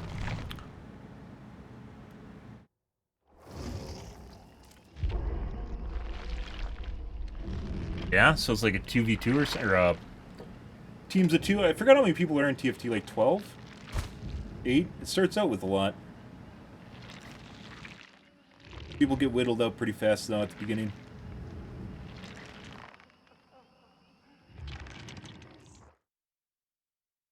Yeah. Did we get a match? Yeah, okay. We'll go with this. Whatever. I just need to play one at this point. Sat here like 6 minutes just requeuing constantly.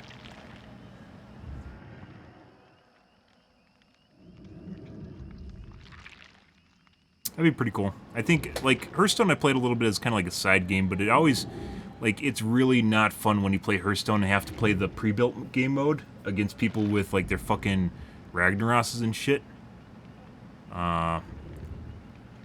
Arena was alright, but Arena costs money, so it's actually pretty expensive, too, unless you actually get to, like, what, you have to get, like, 4 wins, 6 wins or something to actually get your money back before you make money. You have to use real money, and it's very expensive.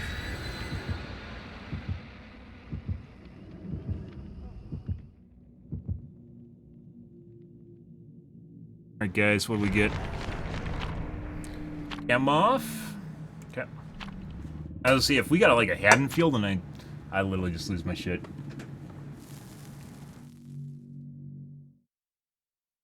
It might be too late for me to actually try right now too. Like I should be, if I wanted to play another game, I should just play Nemesis. Getting that time of night, guys. Getting to be that time of the night.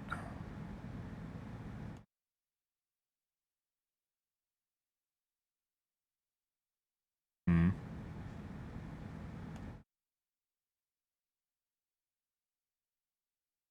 Yeah, okay. Alrighty, Ice. Yeah, I get it. You're in the UK. Yeah. Okay, I understand there's time zones. It's okay. Winning is for losers. Trying is lame. That is good ideology to be constantly used in life if I've ever seen it.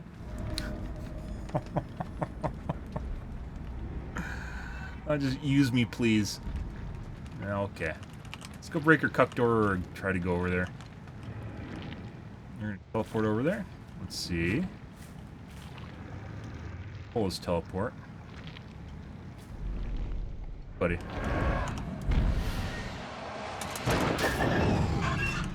Break a cuck door. I think I heard a guy inside on the chat. Good. Hey, buddy. I want to save my gloaming ability.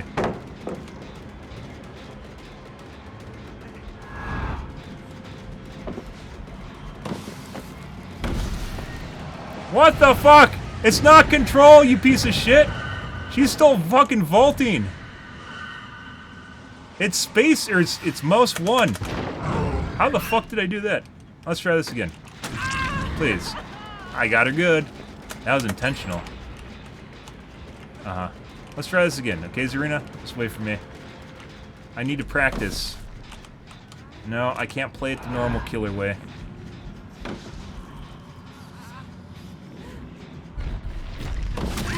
Ah! Got you good. Did you see that? Do you see that? Oh, I'm so good. Oh my god.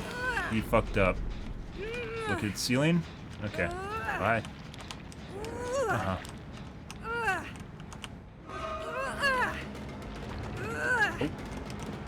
Oh. Nope. Got her. Yeah, you fucked up big time. Uh-huh. He tried. He saw at the last moment what I was fucking doing. And got fucked by it.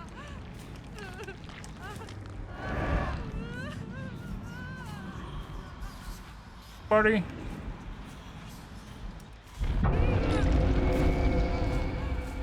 Does it give you, like, points if you do that?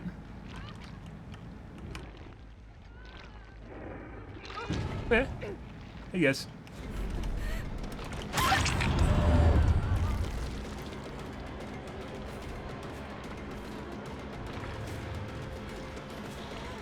No pal there. Okay, DS now. DH, excuse me. Alright, do you think Steven's over here? Let's find out. DS? No DS. Let's see, let me go front here. I don't think we would have been able to make it to that back hook. For some reason it feels like he moves slower as this fucking guy too.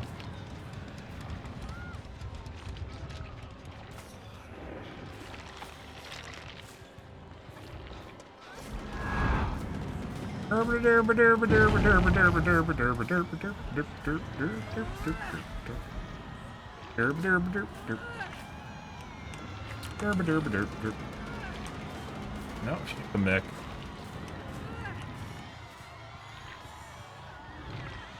Zarina! Are your friends not coming for you, Zarina? Hmm.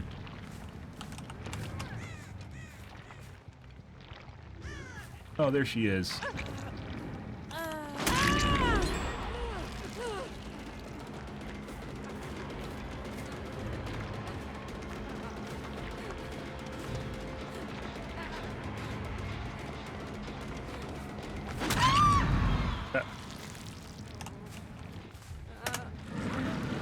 I heard her on my right. Oh. Oh. And she got fucked. Let's see. Got her. Oh, now those guys got in front of me. Dead hard. No dead hard. Cool. I like playing against normal players. This is fun. Is this what you call fun, guys? This is fun. I like being able to kill survivors just randomly. Without doing really anything. Would you like to body block? No. Okay. Boing! Boop. Excuse you. There we go. Excuse me. Is there a locker over there? I don't think there is. Oh, yeah, they're body blocked. Yeah, there we go. Come from inside? Ah, yes.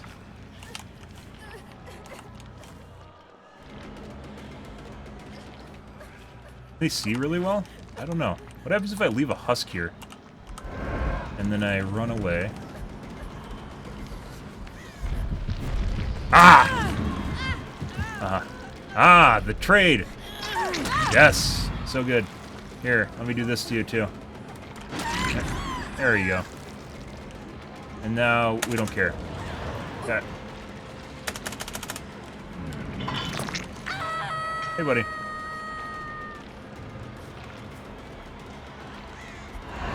Can I actually... Okay. Alright, what's she doing? Let's go back. Hey, buddy. Oh, he realized. He's outside of my range, right? I wonder if he... Can you tell how close they are to you? Like, when they can see you? He saw me. I thought it was like the gray range is how far away you can be. But it doesn't look like that's the case. She's healing over there. We're gonna go tap. Luigi come back? Where's Yoichi? We're gonna tap. Pretty sure she's still healing. She might have came over for unhook. There she is. Prize a 99 heal.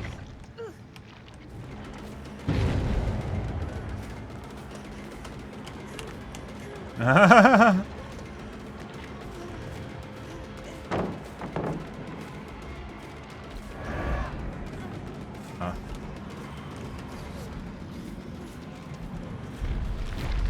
got confused. Ah, there we go. Okay. Let's try it again.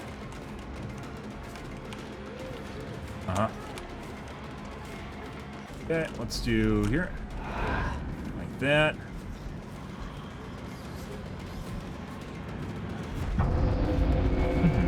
I could have teleported just now, I believe. I got bloodless too right now. Okay. Oh. Okay.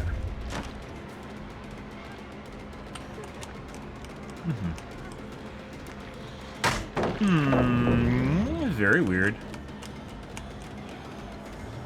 Where the fuck did she go? Okay. Let's see.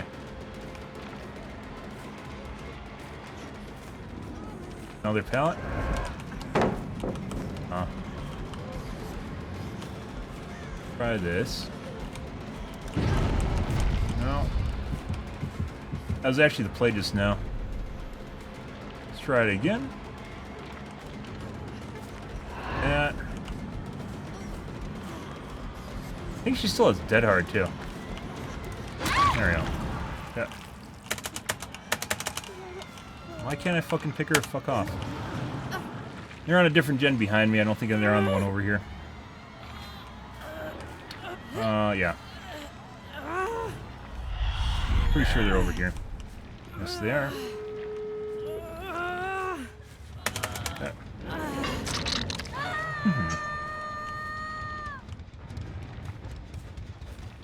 The guy over here, it doesn't matter though. Probably waited for the exit gates. Yes, he did.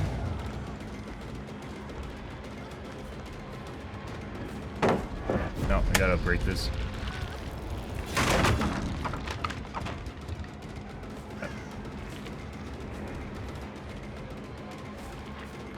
Painful learning experience, guys.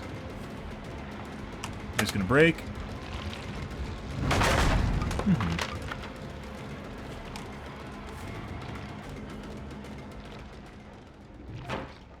No. Still in chase, but not in chase. Bye-bye! And the other guys are at the gate, and the gate's powered at this point, so... check. No, it's not, actually.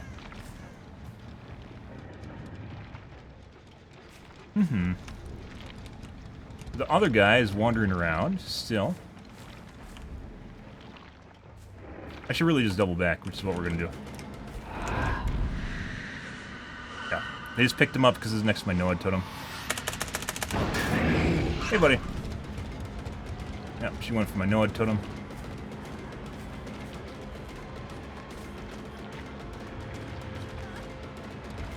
We're intentionally taking longer in chase here, guys. Point of that being to actually have time to learn how to play the character.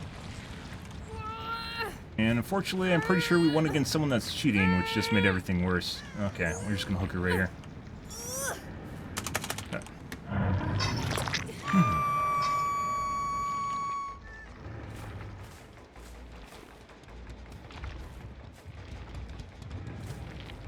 Yoichi's just skulking around looking for easy unhooks, which is the way this is going right now.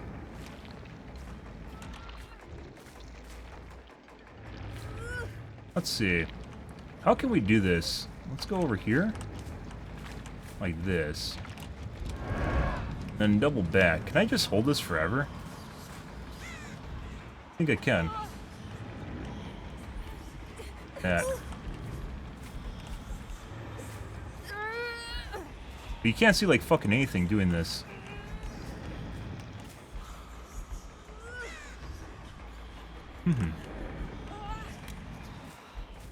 So, is there even a point of doing that? I don't know. But I can't actually see you.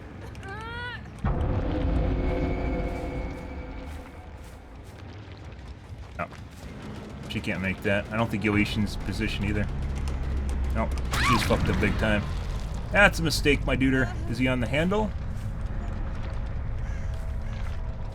Oh. Is he on my Noah totem? Oh my god, Yoichi, what the fuck are you doing? Okay.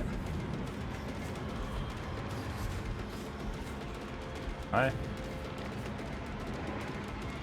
You might have Unbreakable, we'll find out. We're just gonna run them till...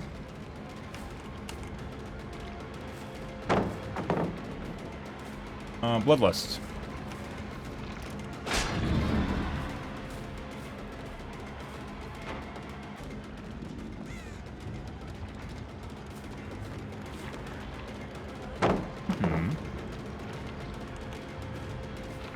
Break.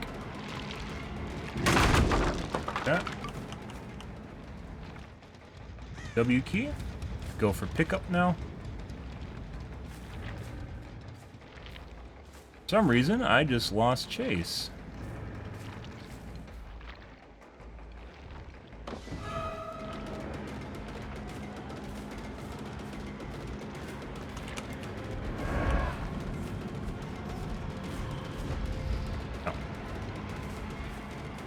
We can wait for bleed out too.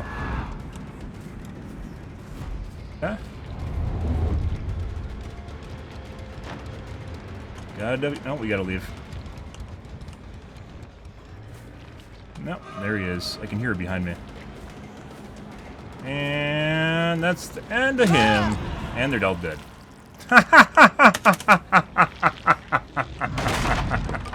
Oh, that's hilarious. We even took that much time. I think we're gonna bleed her out too. Oh.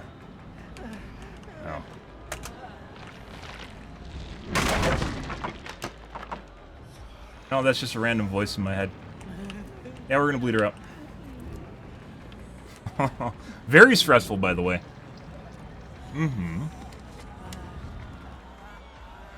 Spent too much time with my ability there and basically cost us. And I can't hear her voice. Like, it sounds like Feng in the screams in my head right now, but I can't tell if that's actually her or not. Yep. And DC exploit for Hatch, because they got cheated, apparently. Those fucking noises are obnoxious, by the way.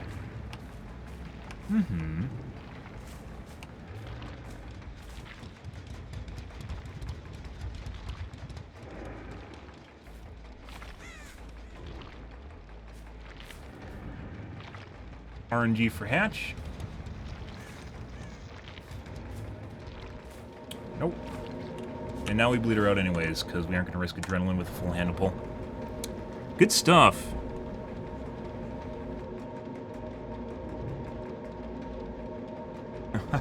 Holy shit. Oh my god, guys. I spent way too much in chase with her. And seemed a little bit sus, but I can't tell because I'm barely playing the killer appropriately. I just literally just went for normal mouse 1 chases at the end there because I couldn't actually figure out how to do things properly. So that's the way that it is. We'll have to save some learning experiences for next game. Good. And dead. Good stuff. Tried to avoid an Ultra Sweat game, and that's what we got. It's a lot of fucking points for people that literally didn't make it out of the game. Very weird.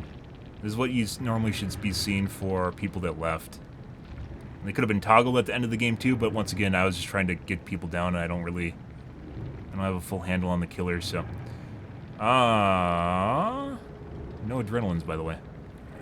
We have DSBT. BT. Secondary meta. We have...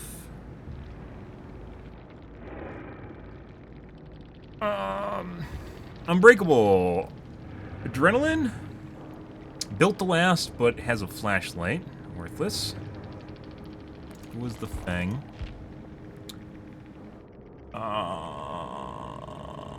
Wasn't the Fang, it was... Was it Zarina that's been... No, Zarina's the first person we killed. Cheryl? She's the one that we had the most problems catching?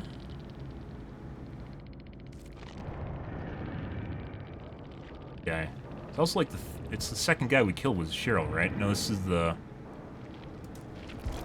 The Cheryl looks like a fucking Fang. The Cheryl was a bleed out. I thought that was a Fang. It was not a Fang. Because of her outfit and the hair color, which is black.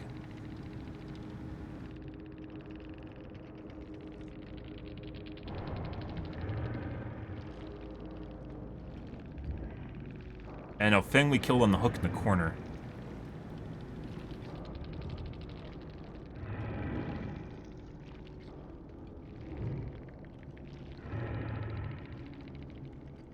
Yeah. Well, more learning experiences tomorrow, guys. When it just going got tough there, guys, just turned into a mouse 1 killer. That's just the way that it is. I know how to operate loops properly as a mouse 1 killer, so. And instead of, like, it seems like whenever you try to do your groaning ability, they just leave the loop. If they're smart, they'll just leave the loop. Like, they'll run around towards your remnant, and then they'll just leave loop.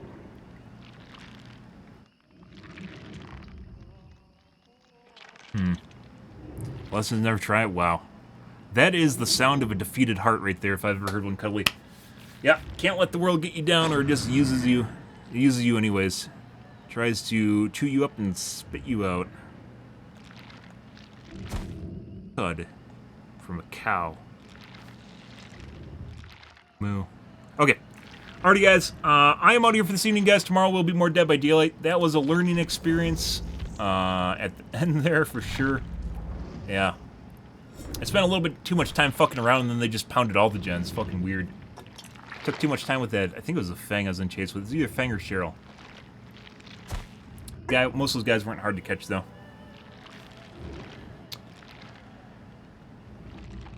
Simpsons quote. I haven't watched Simpsons. Simpsons been running for like 30 years. I haven't watched Simpsons in forever. It's like Family Guy. Yeah. Okay. I'm out here for this evening, guys. Tomorrow will be more Dead by Daylight. If you're new to the stream, you enjoyed the bullshit, you enjoyed the fun, you enjoyed watching me try to flail around and play a new killer, make sure you hit the follow button in the top right-hand corner. I use stream every day from evening to late night, GMT-6, so 8 to 9 p.m. Central Standard Time to 1 to 2 a.m. Give or take, depends on my life, what's happening, etc., etc. Tomorrow will be more the dibs, probably be playing more Dredge, depends on how our games go. If we get sus games, we won't be able to do that. The last game, I'm pretty sure had some sus people in it after I killed that first guy off. However, not a good handle on the killer, and I just turned into a mouse one killer, and mouse one killers kind of suck. It's like Sadako. You don't want that. There's just like nothing to them. It also appears as though survivors know how to play around the killer, and if you try to teleport to a locker, they'll just veer off from the locker. They'll try to bait you into a teleport, and once you teleport, they see you teleport, they'll just double back. Remains to be seen, though. But alright, guys, I am out here for this evening, guys. Thanks for watching my stream as always, and I hope you guys have a wonderful Friday night, Saturday morning. Have a good day, guys.